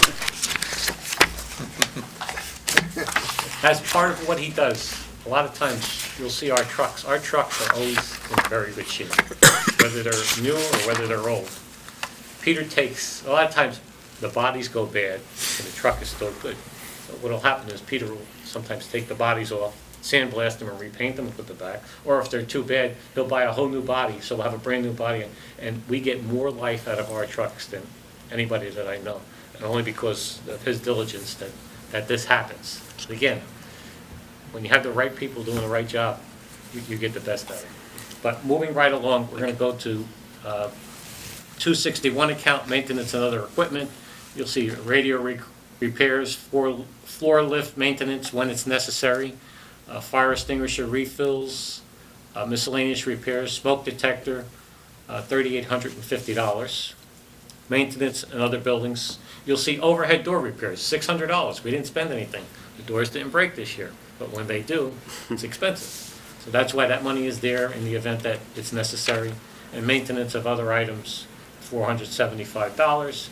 So that line item is $1,075. A lot of times you'll see in line items that we don't spend the money. But the reason is, the money's there in the event that it does break. But if it doesn't break, the money's still there. But if it breaks and we don't have the money there, then we have a problem. This year was a good year. Yeah. 290 account, fees for professionalized services. Fuel management service contract. We have a company comes in that does our fuel management. Who is that? That's Fairfield Maintenance. Fairfield Maintenance. Do, They do state mandated inspections. If you go down Public Works, you all see that we have a brand-new fueling station. We used to have tanks under the ground, which I think we only have one tank left in the township that we own, which is the Francisco Pump Station. Actually, it's in Little Falls, and we're scheduled to move that. So all our tanks will have no more underground storage tanks. You guys that are attorneys, you know, underground storage tank, huge liability. They leak, we have all kinds of lawsuits, and we're paying out a lot of money. So down at DPW, you see all the fueling, the reconfiguration there. Police are able to go in, they all have fobs, they go in, so when they hit it, you know which car, which officer. The fire department with the fire truck, the diesel. Before, we used to have to go to the gas station or fuel up in Verona. Now they can pull in with ease there. DPW. So the fueling station and how it's set up is really working out real well. We did have some problems with the computer system down there, but Alex went after the company. As a matter of fact, they just put a whole new computer system in because we were having a lot of problems with it breaking down and not registering properly. So hopefully that's gonna work out. But, these are just some of the things. Life hazard use registration, these are state fees that we have to pay the state of New Jersey. Underground storage tank registration fee. Hopefully, if we move this tank above ground, we won't have this $150 fee anymore from Francisco. And annual smoke alarm inspections. All total, that budget's $3,880, up from $3,755. Welding gas for cylinders, $225, self-explanatory. Clothing and uniforms, again, this is a contractual item for boots, uniforms, and T-shirts. Books and publications, any manuals for equipment repair, $75. Vehicle equipment paint, again, like I talked about, Pete sandblasts and repaints the bodies himself, saves us a lot of money and extends the life of the equipment. Janitorial and household supplies, cleaning supplies, rags, wipes, and the stay dry to keep the maintenance yard floor clean in the mechanic shop. General hardware, minor tools, $600. And then the total budget here is $92,085, up from $90,369.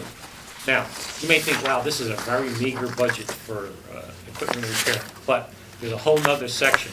The state requires us to break out utility costs and vehicle maintenance costs separately. So if you go to the back, I think it's page 138.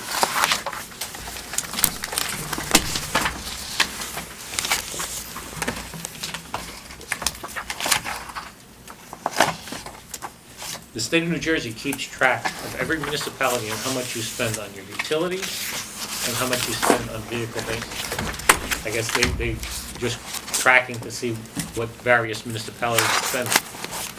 But if you look at that, you'll see these are the chargebacks to the various departments. Before, all the vehicle maintenance used to be in the individual department budgets. Fire department had their own line item, police department had their own line item. Now what happens is we break it out, but it's all in one line item, one budget. So the 260 account, you'll see it says fire department. This is for repair of their apparatus, their ladder testing, their hose testing. You see $26,700 here. Police department is the 260-20 account. Every month or so, they have a company come in here. They have to calibrate the speedometers on the police vehicles and make sure that it's accurate, so that when they're giving somebody a summons, the equipment is accurately calibrated. Vehicle repairs, $19,000. Car washes to keep the vehicles clean, and vehicle conversions. So that budget's $46,000. Equipment repair and maintenance, you'll see a whole list of laundry items there that are used down at DPW for maintenance of our equipment. That's a $41,000 line item.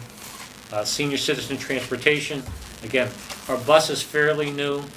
I mean, if the battery goes dead or it needs a set of brakes, comes out of this line item. There's $2,500 allocated. You'll see we only spent $1,400 because, like I said, the bus is fairly new. Recreation department, $1,300. Again, that's money in recreation pickup. Anything happens there. All total, the vehicle maintenance budget is the same as last year, $117,500. Anybody have any questions of Mr. DiGeronimo regarding any equipment, repairs, maintenance? Again, Pete doesn't only do equipment repair. He handles a lot of our computer systems. He handles all our purchasing of all our equipment. He also helps out on water main breaks. I mean, if anything needs to be done, he's a part of it. Just a handy guy that has a lot of knowledge, and we're glad that he's here. Thanks. Any questions? Thank you. No, thank you for everything you do. Any questions, Mr. Flomo? No, thank you. No. Thank you for coming. We appreciate everything everyone does. We're going to move on to water utility. We have Michael Grasso here. And Michael joining. Come on, guys.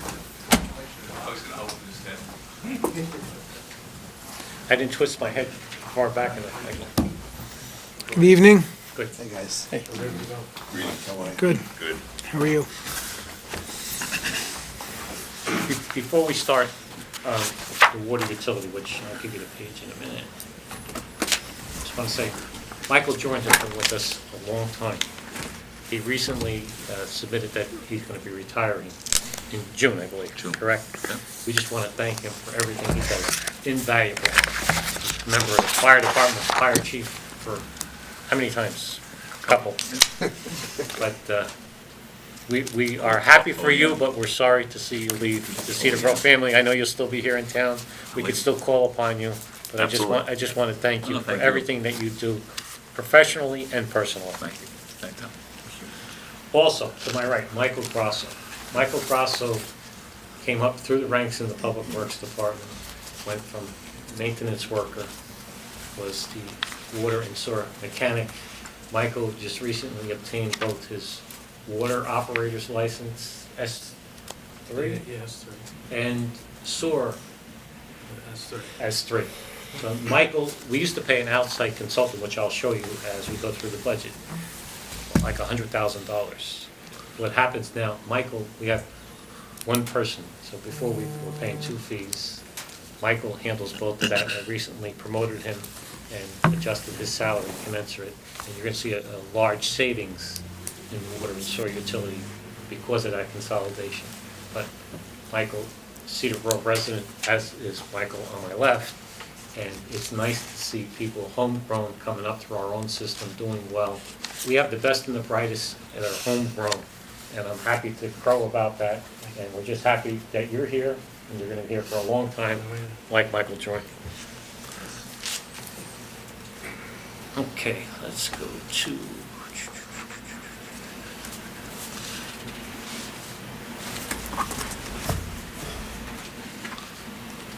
page 96. We're going to go with the 230 10 account telephone, $13,500. Again, this is a charge back on the telephone system. Heat, power, and light. These are the pump stations that we have various locations throughout town, whether it be Highview and Bowden, Montclair Avenue, Vincent Road, we have 2 tanks. Clubway, we have a water tank. Francisco Pump Station, which is our major pump station. Most of our water comes in through there. Commerce Road, Patton Terrace, Fairview Avenue. You'll see these are all the energy costs to operate these stations.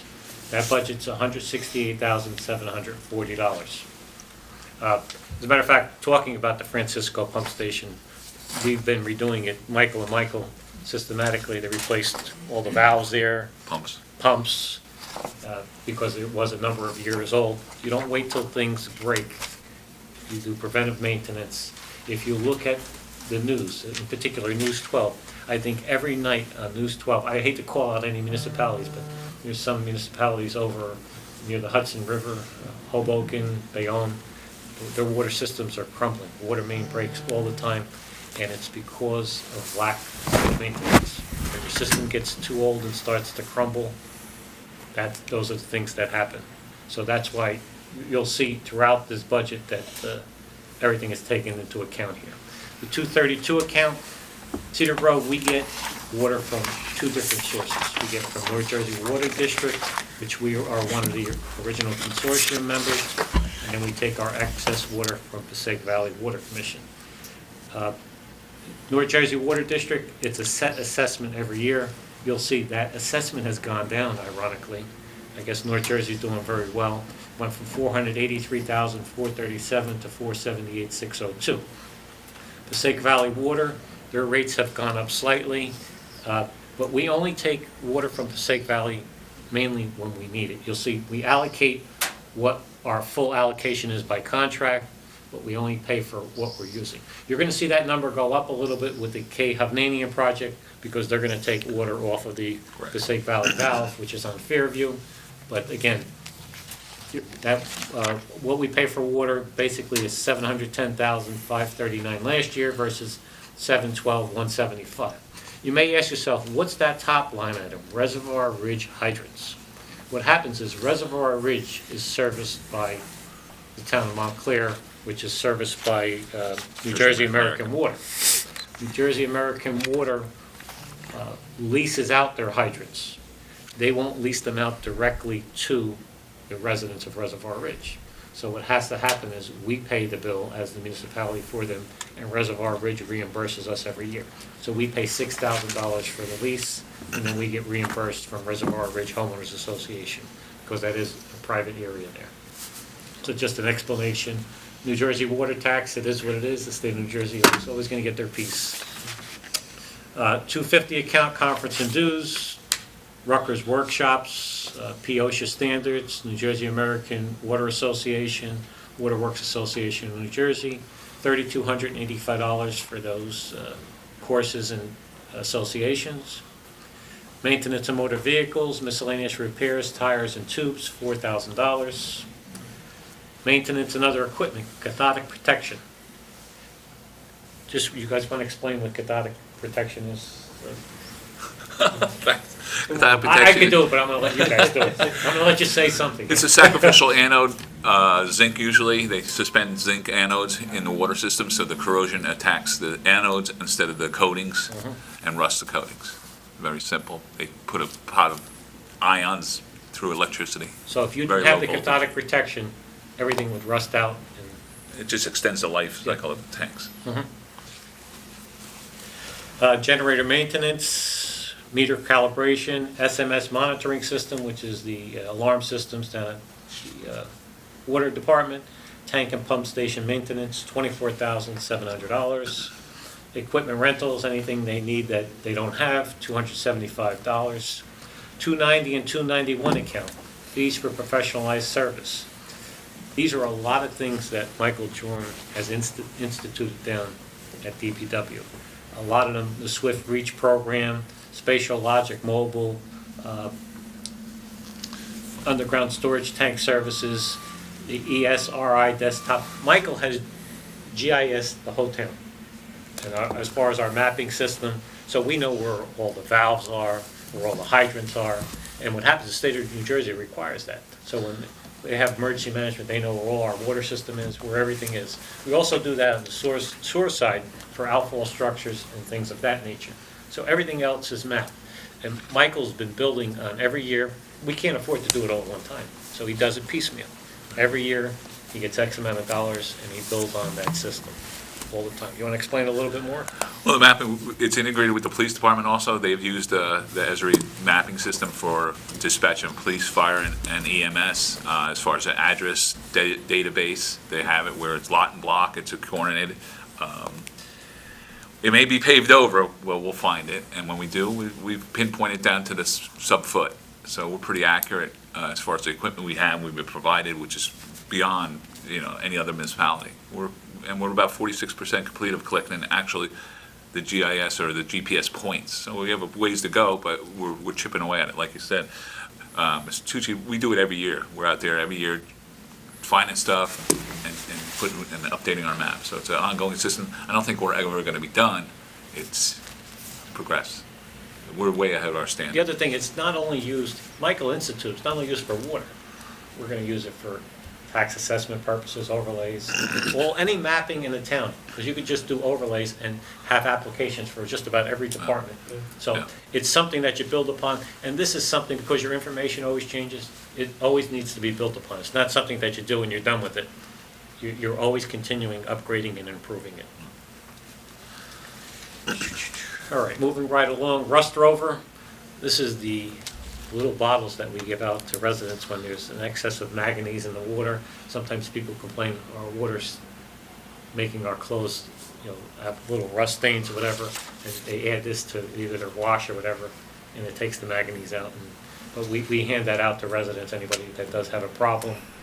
Uniform and clothing, again, you'll see this is a redundancy in every budget for uniforms, it's contractual items, safety shoes, and meal reimbursement, again, water main breaks. After so many hours, we feed the guys, whether it be breakfast, lunch, or dinner. Fuels and lubricants, this is a charge back to the fuel system for what the water utility uses. Miscellaneous supplies, $500. Utility truck accessories, $900. 361 account, general equipment and supplies. You'll see this is basically all the valves, fittings, hydrant parts, so on and so forth. And then you'll see further on, as we get into the capital budget, you'll see expenditures for water meters. We replace X amount of water meters every year, because after so many years, they lose their efficiency. It's ironic because we get a lot of complaints about water meters, and water meters typically never run faster. Anything, they run slower, which is a detriment to us.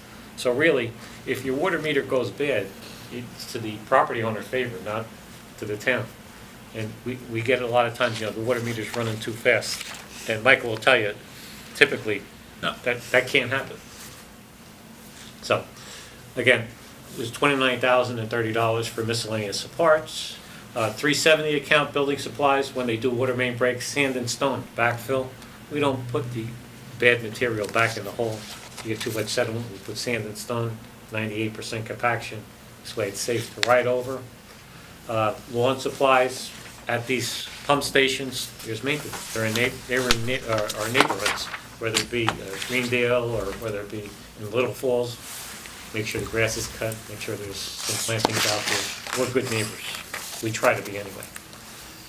Minor tools and hardware, $1,800, pretty self-explanatory. 390 account, again, this is medical expenses, group dental for the employees, other insurance, workman compensation, pension, $327.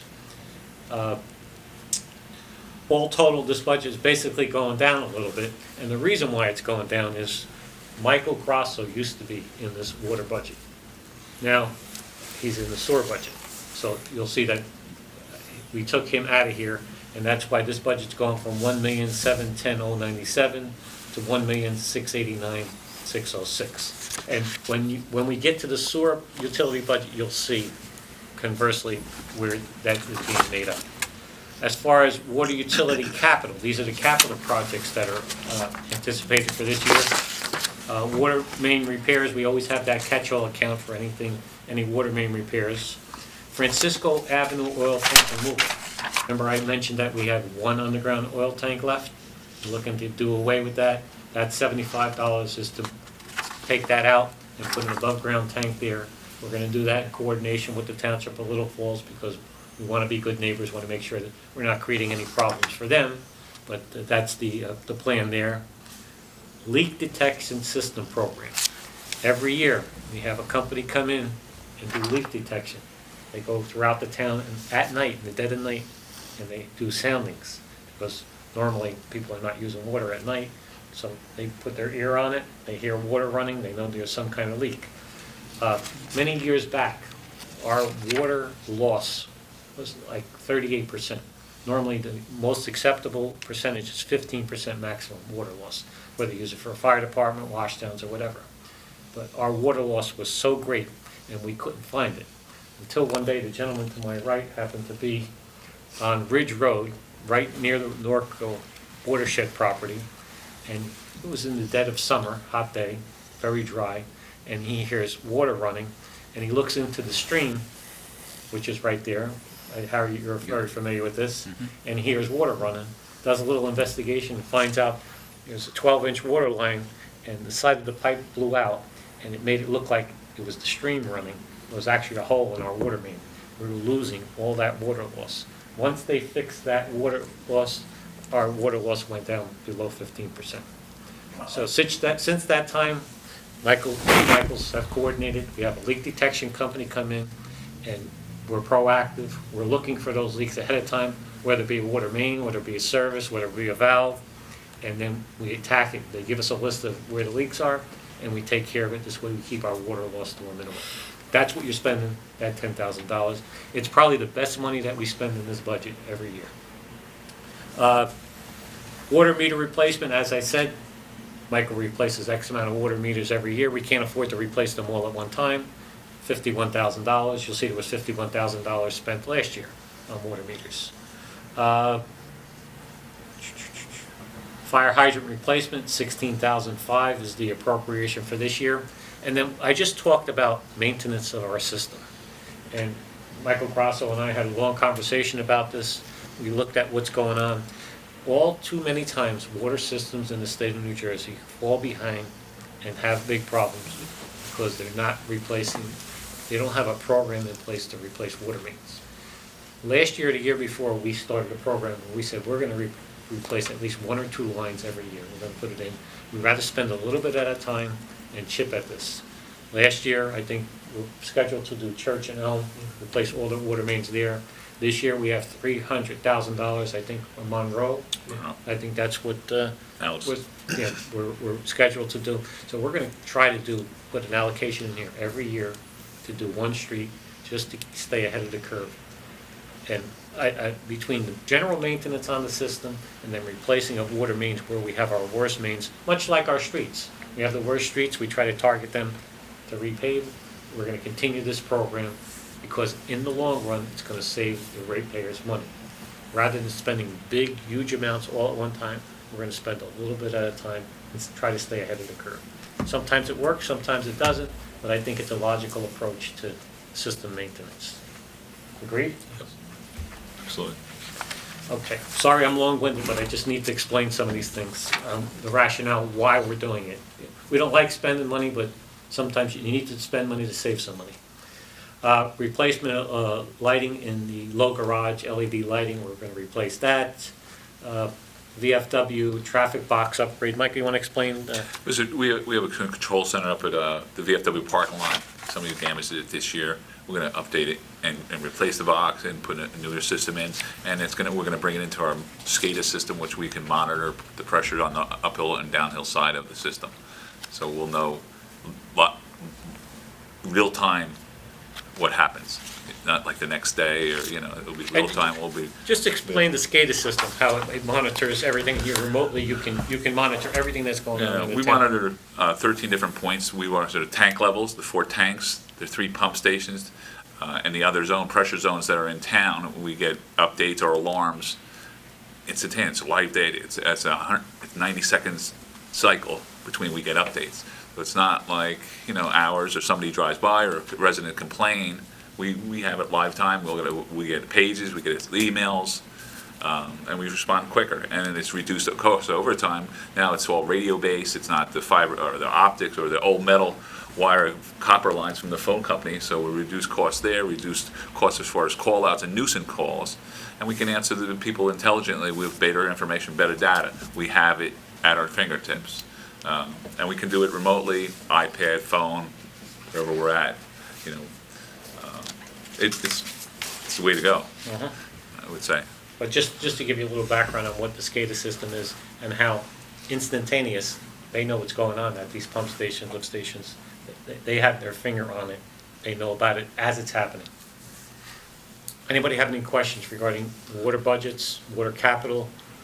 If not, we're going to move on to sewer. You see, sewer is broken up a little differently than water. Water is water operating. Sewer has sewer maintenance, which is the maintenance of the collection system, and then sewer operating. So we're going to go to page 108, which is sewer maintenance. Thank you, Michael.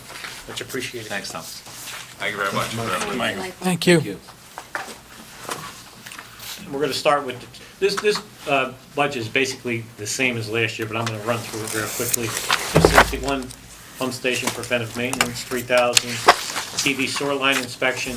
Anytime we have a problem that's continuous, we have a company come in, TVs the sewer lines, tells us whether there's a crack in the pipe, whether there's roots growing in it, whatever. And again, that's on an as-needed basis. Grit removal in the wet wells.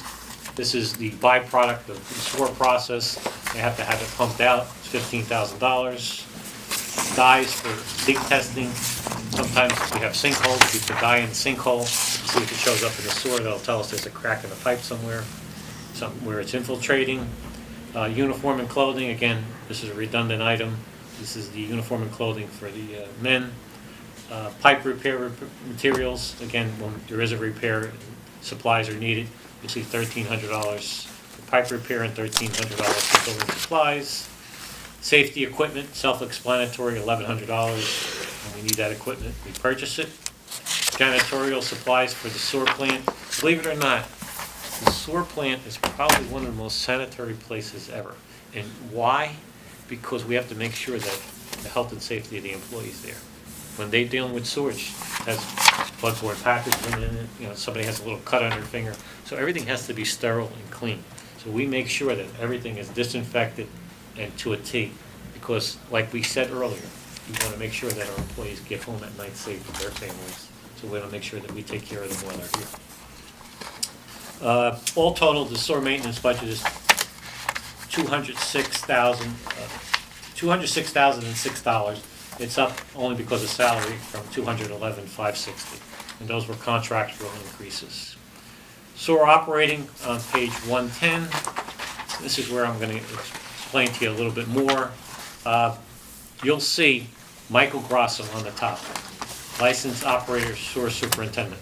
That position wasn't there, but because Michael got those licenses, his salary $95,000 right now in this budget. His previous salary, which was in the water operating budget, I believe it was like $68,000, somewhere in that area. So, I don't want to jump around, but if you just go down to, I want to show you where the difference is here.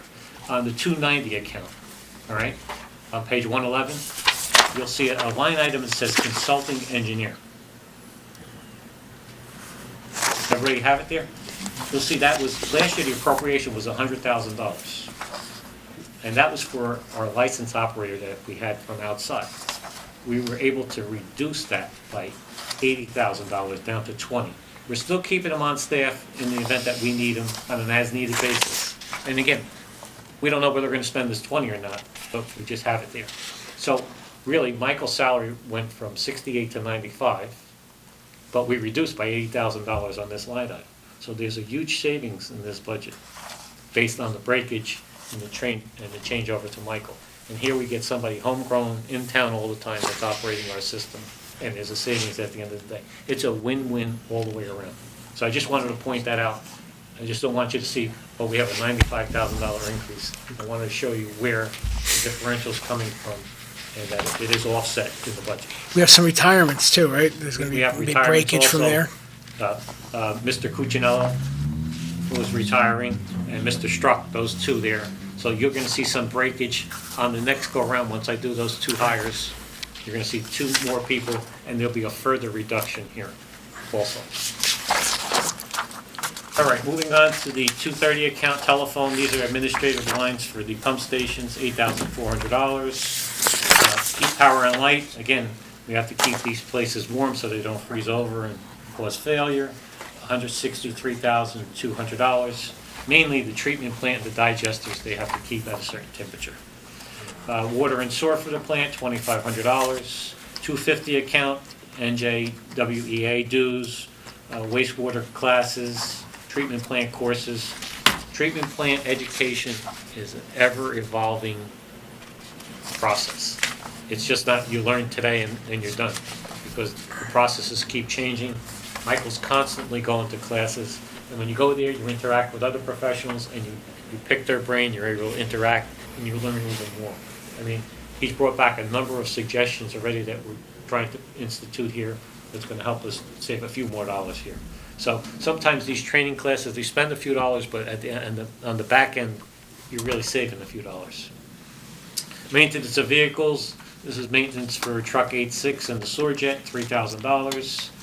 Maintenance of other equipment, generator maintenance, RBCs, which are rotating biological contactors. You see those huts in the back of the sewer plant, look like a half moon. These big wheels with biological contactor. They have, they call bugs. Yeah. It's actually bacteria that actually eats the raw sewage around the contactors. So it's a whole process. As a matter of fact, if any of you want to take a tour, we'd be happy to bring you down there to show you the whole process, the biological process on how the sewer plant works. I think it's really interesting and it'd be really educational. Anybody that would like to go, please let me know. UV maintenance, these are ultraviolet lights, part of the process. The sewage goes under ultraviolet lights, which kills some of the bacteria. Treatment plant repairs, $1,500. The 290 account, as I indicated, the consultant fees, we reduced it from $100,000 down to $20,000. Outside lab testing, which are requirements of the state of New Jersey, we have to submit our lab reports to the state to make sure they meet our permit requirements. We do chronic toxicity tests, backflow preventer, and our licensed operators get stipends also for holding those licenses. So all total, that line item's going down from 156,602 to 77,202. The major cutback is the consultant there. 299.18, this is sludge removal. The byproduct of the sewer process is it produces sludge. What happens with that sludge? You have to have it trucked out of here and processed. Actually, it goes down to Pacific Valley Sewage Authority, where they process the sewage, and it turns into ash at that point. But this is what we pay to get rid of that sludge. It's going from $226,500 to $240,000. You want to explain a little bit the DEP requirements? A couple years ago, the DEP came out with a new requirement to remove phosphorus in the water, and phosphorus is actually a good thing in drinking water, but a bad thing in wastewater. That's how you get algae blooms. It's also a byproduct of soaps, food coloring, anything like that. So we have to hit it with a chemical that basically aids in settling. So it takes all the molecules and drops everything out, which makes thicker sludge. So more sludge, more trucking, it's a never-ending process. So that's why, we had to increase it due to this limit by the state. Just one other thing, just tidbit. The sewer plant, if you ever take the sewer tour, I'd like to take you to the outfall structure of what we discharge, because after we treat everything, we discharge into the Peckman River. And traditionally, the discharge into the Peckman River of the effluent that we put in there is cleaner than the water in the Peckman River. And how do we know that? How can we say that definitively? How you can tell that is by the fish. The fish all stay by the outfall structure. Fish stay where the river is the cleanest. And if you go down there, they have fish feed, you throw it out there, you see all the fish come up, because that's the cleanest part of the river, where our discharge. So our discharge is cleaner than what the water is in the Peckman River. And that's a testament to the process and the people that work there. But I just wanted to throw that out for you. But again, I urge you, if you get an opportunity, let us know. We're more than welcome you to come and take a look at it. Also, as part of the process, the 310 account chemicals and gases, you'll see ferric chloride. And you want to explain what ferric chloride does in the process? Which, again, getting back to the sludge issue, this is that chemical that we've been using to aid in the settling. So one of the things we're looking at in the future is how to reduce both of these sludge hauling costs and the chemical cost with new technology. Mm-hmm. So. And again, to keep the budget in line, the request was for $75,000 here. I reduced it by 10, only because of new processes. We're looking at stuff where we're going to try to save some money. If that doesn't work out, we may bump this back up for the additional $10,000. But we're going to work that out. So all total, this request is going from $78,000 to $68,000. Clothing and uniforms in the 320 account, again, contractual item. Shoes, safety shoes, t-shirts, so on. Fuel and lubricants, it's the gasoline chargeback and oil, $7,400. Office supplies, charts, computer software, and miscellaneous supplies, $1,800. Vehicle parts and accessories, batteries and vehicle repairs, $1,500. General equipment and machinery parts, much like the water budget, these are all the fittings, digester parts, pump repair parts, the blower parts, cooler parts. The sewer plant is a place where when something goes wrong, you can't wait for something to come in. You need to have stuff stocked on the shelf.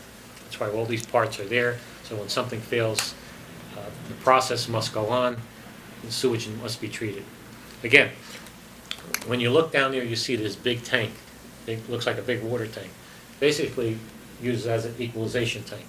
When our flows are so heavy that the plant can't handle it, the sewer flow gets diverted into that big tank, and it fills up. And then when the peak flows subside, it gets filtered back into the plant, gets treated. So what it does is it's able to equalize the flows.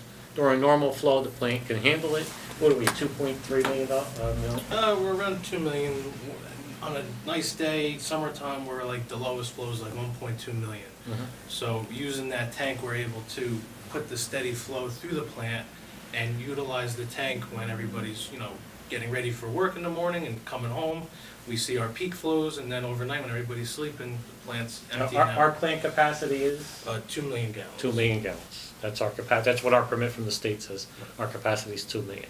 So what happens is, when we have the peak flows, like I said, Michael will divert it into the tank, and then when the peak flows go down, we reroute it back into the plant and it gets treated. Just so you understand what that tank represents. Okay, moving right along, 370 account, paint for cinder block. Sewer plant is always being maintained. You'll see guys painting down there all summer long, keep the place clean and neat. Miscellaneous electrical, again, that's a catch-all account. Sometimes we don't use it, but when we have breakdowns, that's where that $2,800 is used. Janitorial, household and supplies, rags, soap, hand soap, etc. Miscellaneous tools, $800. 399 account, the group medical, group dental, insurance, pension, $534, $650. So all total, this budget's going from $1,351,715 to $1,496,078.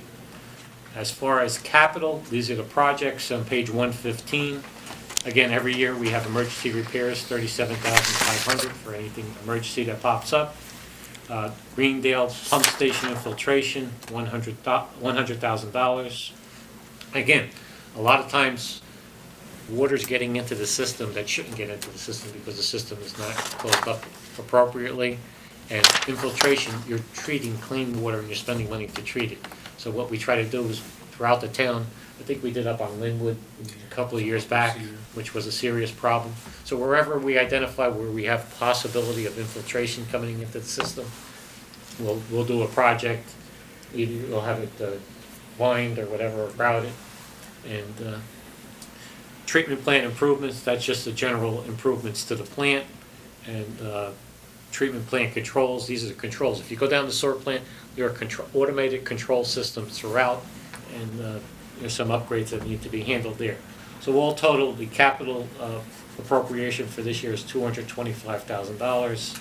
It's up from $140,000 last year. Anybody have any questions regarding water or sewer of Michael Grosso? Again, Michael is the licensed operator. He's the person that's responsible. The state of New Jersey, when they come in, anything's wrong with our water system or our sewer system, as the licensed operator, he's a responsible person in charge.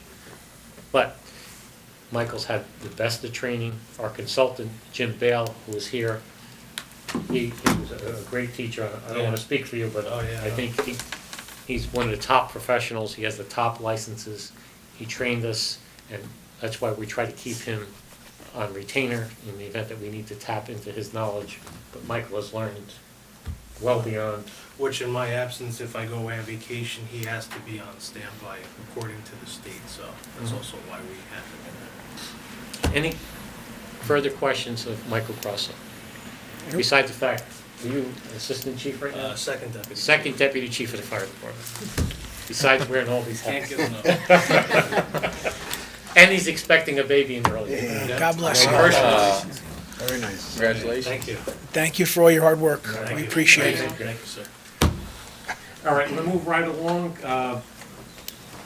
Real quickly, I just want to go through the appropriations. We don't normally bring in the Rescue Squad, CATV, Environmental Committee, and Open Space, but just go through what we annually give them.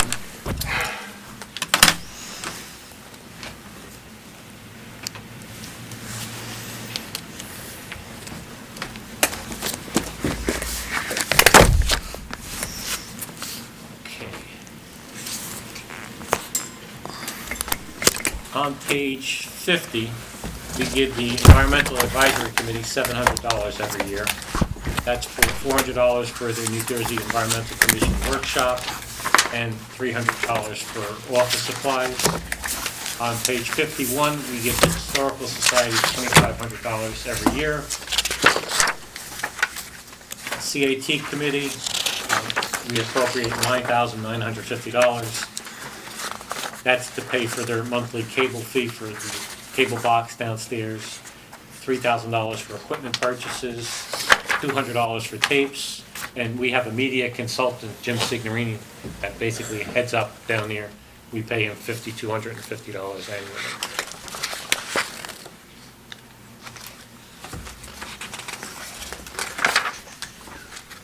I think that's about it for that.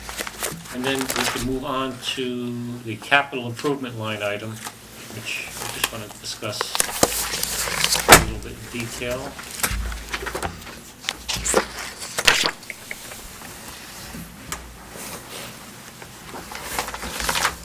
What page? That's on page 86.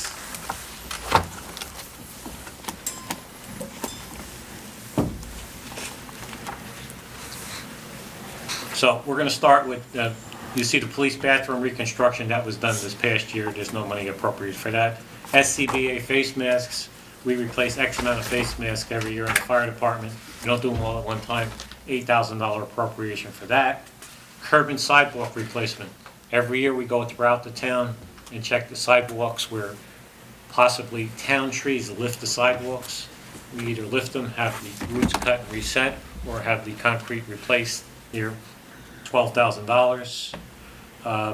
Computer equipment and software, we put $12,000 in the budget every year.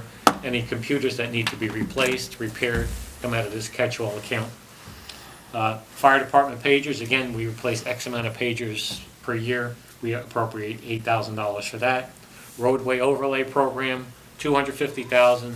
Every year we have a roadway overlay program, and we look at the roadway inventory and we overlay. Let's not mistake road overlay and road reconstruction, two different things. Road overlay, we just come in, mill 2 inches, put 2 inches back. Road reconstruction, like we did on Cedar Street, new curbing, new drainage, new base coast. So, safety equipment and safe access, what is that? Every year we appropriate money and we spend it somewhere around schools or walkways to schools. If you look down on Highland Road, near South End School, you'll see all new sidewalk along Tranquility Park. What happened between the curb and the sidewalk used to get real muddy. Parents used to have the kids step out, so we concreted the whole thing all the way down to make sure that it's safe there. And again, we look at those areas and any walkways in the area. As a matter of fact, I believe one of the members of the council brought up the issue about the sidewalk on Fairview Avenue. There was a small piece. Drives me crazy. Right. Well, I contacted the county and they really don't have much of an interest. And after I went and looked at it, I totally agree with your assessment. And what I did was I contracted, we're gonna do it. We're gonna pay for it. It's only that short piece, Like 20 connecting feet. piece, and I think from a safety perspective, Well, I run there it's, all the time. again, and it's a benefit to our residents, and I just thought it was important enough that we're gonna contract, I think that's like $6,000. Oh, good. So we're gonna put that piece in, but again, these are the things that we look at when we appropriate these dollars. Tree planting program, we talked about earlier in the tree removal budget. Here's the $40,000 additional that we talked about. Fire department safety equipment, again, these are catch-all safety items that the fire department sees that they deem necessary, $8,000 there. Turf management, these are all natural turf maintenance. We don't have any pesticides used in the community. We have a special company, Lincoln Landscaping, that comes in. They treat all the grass areas, whether it be at Community Park, whether it be the ancillary areas down at Panther Park. We treat them so that the weed control is handled and no pesticides. The only time we use a pesticide in town is like an emergency situation. I'll give you an example. A couple of years back, we had a children's program in the library, and some of the children were walking up the walkway and they stepped on the lawn, and there was a hornet's nest in the ground. So we had to take care of that. That's the only time we'll use. So we had to have somebody come in right away, use a pesticide to kill the nest right away. But outside of that, we don't use pesticides or herbicides here. Town hall window replacement, again, our windows are a little over 20 years old. and we started replacing. We don't do them all at one time. We do eight to 10 at a time. This past year, we did another 8 until we do the whole town hall, and this is an appropriation for another 8 to 10 for this coming year. Center Fire Company. The Center Fire Company, their bay floor is in pretty bad shape, and they wanted to put some new storage cabinets in there, so there's an appropriation for $23,000 there. The fire department command vehicle, one of their vehicles, I think it's a 1998, their oldest vehicle. It's time for it to come out of service, so there's an appropriation there. Body armor replacement, police vests. Some of the vests are getting pretty old. What was happening is they were replacing a couple a year, but you can't catch up soon enough. Some of them are too old, and we can't buy enough of them. So what we're gonna do is we're gonna do an appropriation. We're gonna replace all the police vests all at one time. This way, everybody's gonna get a new vest. And what we did was we had certain members of the department who volunteered, and they went out and they did their homework on what type of vest. They brought it back to the full membership. The union signed off on it, so we know what type of vest we're gonna get. Everybody's in agreement, so we're gonna look to replace all the vests for the police department. Next item, male and female police locker rooms. As you're aware, we have 3 female police officers. Right now, we have 1 locker room, which is basically a 1960s vintage. We need to have a little bit of separation and privacy for these female officers. It's the only right thing to do, so we're gonna do some renovations there in the amount of $77,000 so that the female officers have a little bit of a separation from the male officers. Live scan fingerprint system. Our system is over 25 years old. This is a replacement, the electronic fingerprinting down at the police department. Police policy and procedure update. What is that? Our policies and procedures, some of them date back to the 60s. We want to make sure that from a liability standpoint that we're up to date. So what happens is there's a company out there called the Rogers Group. They specialize in rewriting policies to bring them up to today's standards with the Attorney General's guidelines. So we're looking to hire that company to come in and update all our policies and procedures, make sure everything's in line with the Attorney General's guidelines, and that's what that appropriation's for. Tennis court resurfacing, we did that last night, so that's gonna come out of there because we just did that. That was the $65,000. Community park playground supplement. We talked earlier about, we had a community development block grant. This is the supplemental money. That wasn't enough to complete the whole project. It needs to be supplemented by $75,000 so that we can get that project done in the early spring. So that's $75,000 for that. Catherine Court catch basin inlets. Anybody's been on Catherine Court? It's a cul-de-sac. In the cul-de-sac, there's no drainage down there. And even though we repaved the roadway, there's water that ponds down there because it's just the profile of the road. We're looking to put some catch basins down at the end of the cul-de-sac so that people don't have to experience that standing water, or in these cold weather, it ices up. So we're looking to correct a drainage problem that's on that roadway. Mid-block crosswalk at West Bradford, I don't think I need to explain that. I think we discussed that quite a lot. As a matter of fact, we just submitted our design to the County of Essex. We're waiting to get a response from them. But, you know, right now, I think their feet's to the fire a little bit because we're ready to go. We have our money up, we have our design in place. So I'm hoping for a positive response, and our traffic safety department and the police department is fully supportive of that. Stevens Avenue stream improvements design. I don't know if the governing body recalls, we had Mr. Desai come here and talk about Hilltop Drive, how the drainage comes down off of Park Ridge Estates. It goes back behind CVS and there's an open ditch there. And a lot of times the capacity of or the velocity of the storms have been greater than the capacity of the ditch. It overflows. So what this is a study so that we can submit it to the state of New Jersey to get an approval to pipe that ditch, so that they don't experience that stream over flooding. And it's only an area from Stevens Avenue down to Hilltop Drive in between the backyards there. So that's what we're proposing here. Again, that's only the first phase, that's for the study. If we get an approval from the state, then we're gonna come back and ask you for the money to do the piping project. But we'll take that one step at a time. I don't want to appropriate the money prematurely if the state's going to say no. The Parks Department ride-on mower, this is a replacement of existing big deck mower, $27,000. Parks Department enclosed trailer. Parks Department moves from site to site. They want to put their equipment on an enclosed trailer. And what happens is when they store it, they don't have to bring it inside, and it'll protect it from the elements. And the last thing is the Parks Department shed and concrete pad.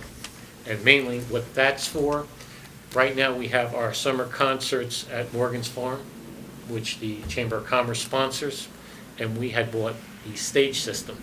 And right now it's housed in the garages on Grove Avenue.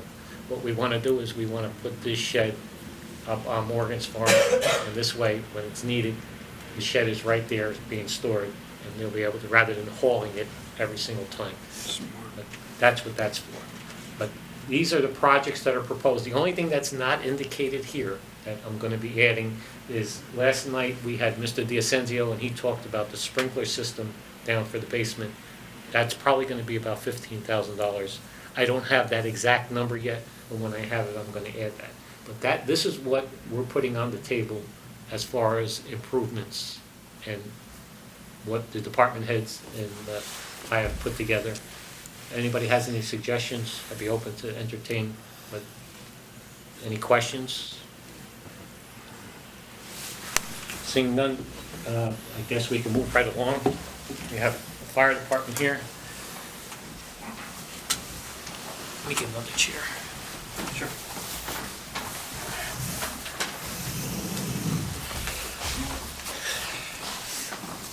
Good evening. Good evening.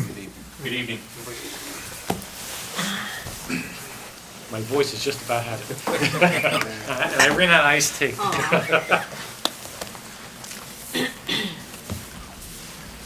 Let's see what page we're on.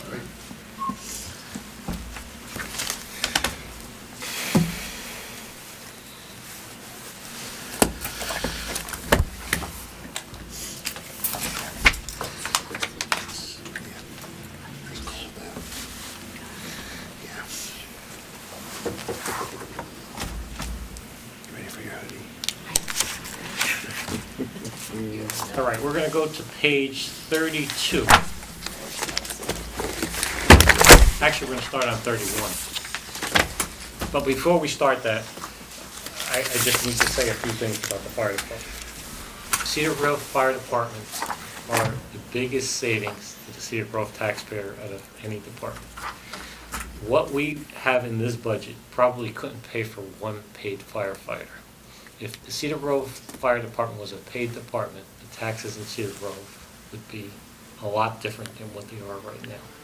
The men and women of the department are the savior of this community, at least financially, besides their sacrifice of coming out all the time at night, inclement weather, and protecting and saving the lives of the people in the community. They really save us a lot of money, and for that, you can't say thank you enough. Secondly, just want to give you a progress report on the South End Fire Company, company number 3. As you can see, the demolition has started. Much to our chagrin, Public Service took a lot of time in issuing the shutoff for the gas. That was applied for by KF-Nanian in August, and it just came through now. That's why the building took so long to come down. But that's going to move along quite quickly now. The contractor that KF-Nanian has hired to build the building has been waiting. As a matter of fact, they're charging them late fees because they had to wait all this time. But that's going to move along quite quickly. And the other piece is that we're going to be requesting the bond ordinance to order the new fire truck very shortly. KF-Nanian has given us $1 million as part of the redevelopment agreement, and $700,000 of that is going to go toward the acquisition of a new fire truck, and the other $300,000 is going to go for new Scott packs for the entire department. So that money has been talked about and has been dedicated to the fire department, and that's where that money is going to go. Right now, I already have $300,000 from KF-Nanian. They paid us once they broke ground. We're gonna get another 300,000 as soon as South End Fire Company is completed. But the 300 is enough to put the down payment on the million to start with. And then as we get that money, we're gonna pay that $1 million debt. That's dedicated money just for this purpose. So, again, we're making improvements to here, the floor in the center company. We're gonna have a new state-of-the-art firehouse in the south end. Also, we also have money for a backup generator for South End Fire Company.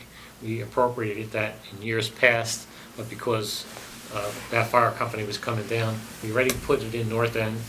Center Company, we have the brand-new generator here, as you see on the side of the building. And South End, Cavnanian's gonna set it up where it's just gonna, new generator's just gonna pop in. So when they do the electric there, so we're gonna have 3 backup generators throughout the town. In the event something happens like Hurricane Sandy, our residents are gonna have a place to go to and backup places to keep warm, charge their cell phones, maybe get a bite to eat with their families. And between Town Hall, North End, South End, and the library, we have, gonna have heating and cooling zones in the event that the people of our township need it. So just wanted to fill you in a little bit on what's happening on that end. And now we're going to go into the budget a little bit, and then I'll let you hear from these gentlemen themselves. So we're going to start with the 220 travel account, $2,500. That's the same as last year. Printing and binding, fire department program, fire department stickers, and fire department forms, $1,600. 250 account, conference and dues. You'll see that's for the Fire Prevention Bureau inspectors. They have 4 inspectors, and they have a fire inspector chief there. Conference and dues, the Essex County Chief Association dues, West Essex Fire Association dues, continuing education training in schools, thermal imaging camera training. As a matter of fact, I think we just bought 2 new thermal imaging cameras to replace old ones that they had. Firefighter 1 training, Firefighter 2 training, County Fire Academy live burn training, non-scheduled training and technical rescue, $21,000. It's the same appropriation as last year. 261 account, main equipment. It's basically their computer maintenance, radio maintenance, CAD system. I mean, in their trucks, they have CAD systems where it tells them exactly between what intersections the house are. I believe it tells you what the color of the house is. Using that mapping system that Mike Jordan was talking Yeah, about. this is the state of the art. This is what you're paying for when you see these items in here. There's no more guesswork in a lot of these things. It's down to a science at this point. 262, these are repairs to the building at 14 Cedar Street. There's $3,000 appropriated for that. North End and South End truck house rentals. Obviously, we don't have the rental any longer at South End.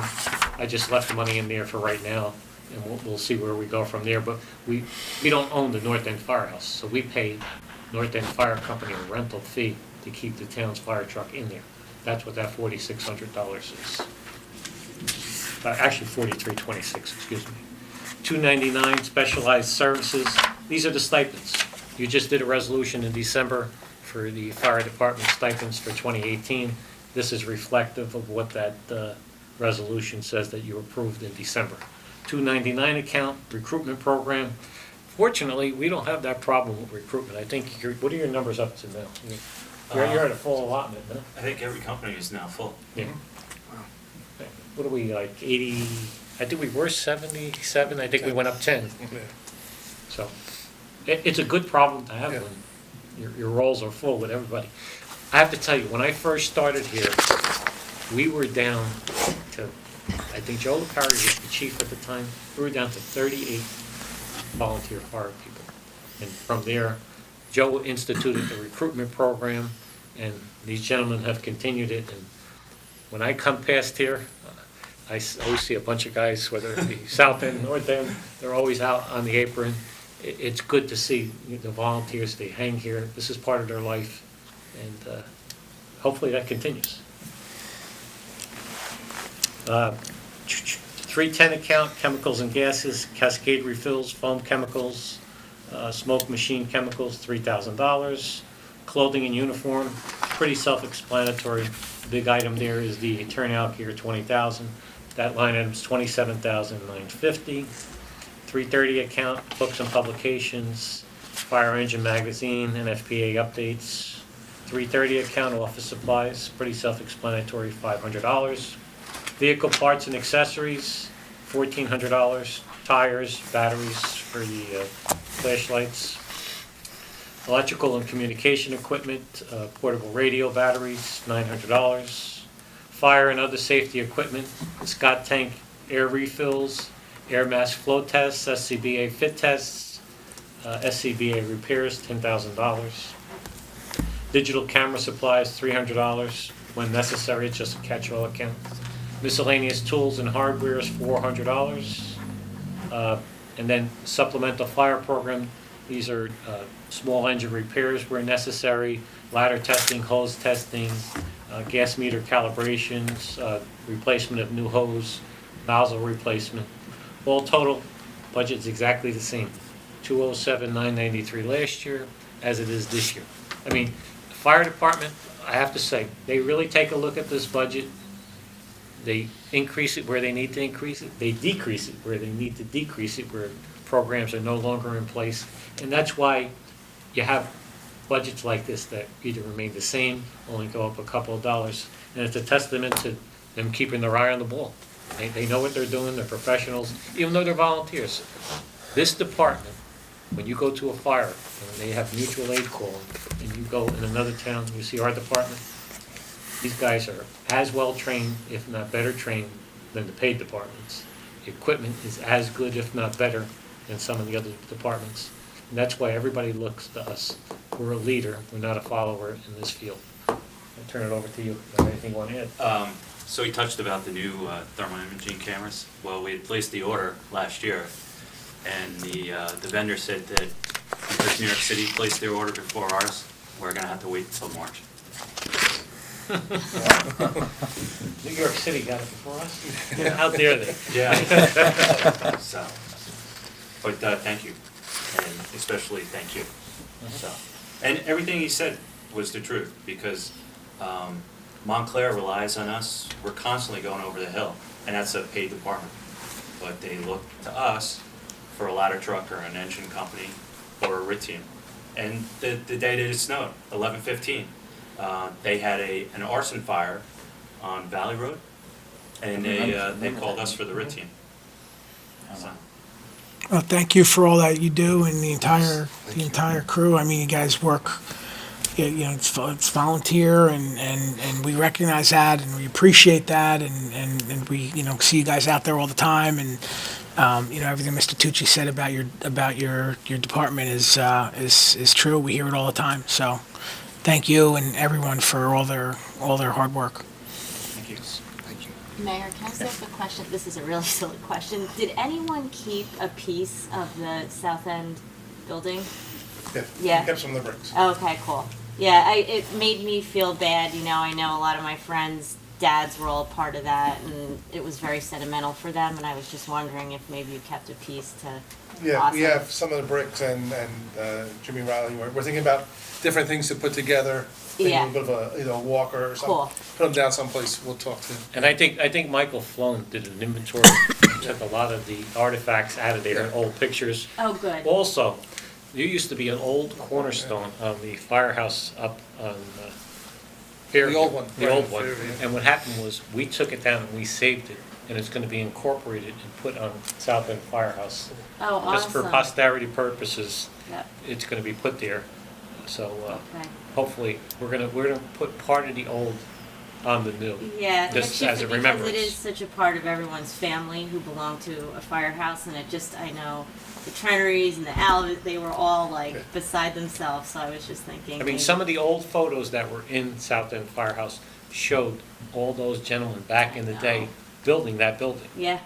All the volunteers, whether they were masons or carpenters or whatever, but there's a lot of history that went into that building Tony through the Alvis years. was part of that, Mhm.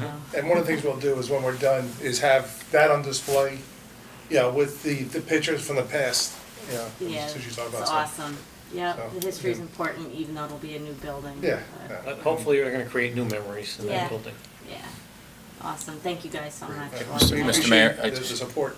I just want to also echo everything that's said, because, you know, the services that you guys provide is really invaluable, and I think we can't lose sight of the fact that without you all doing what you do, your 87 recruits, and, I mean, what we would be paying overall is unbelievable. But the other thing I want to thank you guys for is your social media presence that you all have now, and the education and the awareness that you put through there. You know, I'm a big believer in getting information out through social media, because I think that's where a lot of our residents, you know, touch base in. And, you know, I can see, you know, you always pop something out there about clearing the fire hydrants, or something about carbon monoxide. And there's a lot of things on there that I personally didn't know. And I want to, you know, above and beyond what you do on a regular basis, I want to thank you for that education and awareness piece, because I think that's a new facet that you guys have added within the past year or two. So thank you for doing that. That's it. Thank you very much. Thank you very much for coming tonight, we appreciate it. Thank you guys for giving us good equipment and everything, you know? Without you guys? Without you guys, forget about it. Mr. Tucci, does that wrap things up? That just about wraps it up. Again, like I said at the outset, this is the appropriation side of it. Mr. Homer will do the revenue side, and then we will get the governing body the information as to where we think we're going to be as far as a tax rate. Normally, that will probably be beginning of March, because we're going to have to introduce by mid-March is when the introduction of the budget happens at that point. Well, thank you again for the presentation last night and tonight. Again, it's I'm invaluable. sorry if I was a little long-winded, but I just think some things need to be explained so that you have a little context of why things are happening, why those numbers are in there. But thank you again for your support. Great job tonight. Thank Yeah, you. thank you. Thank you. Thank you.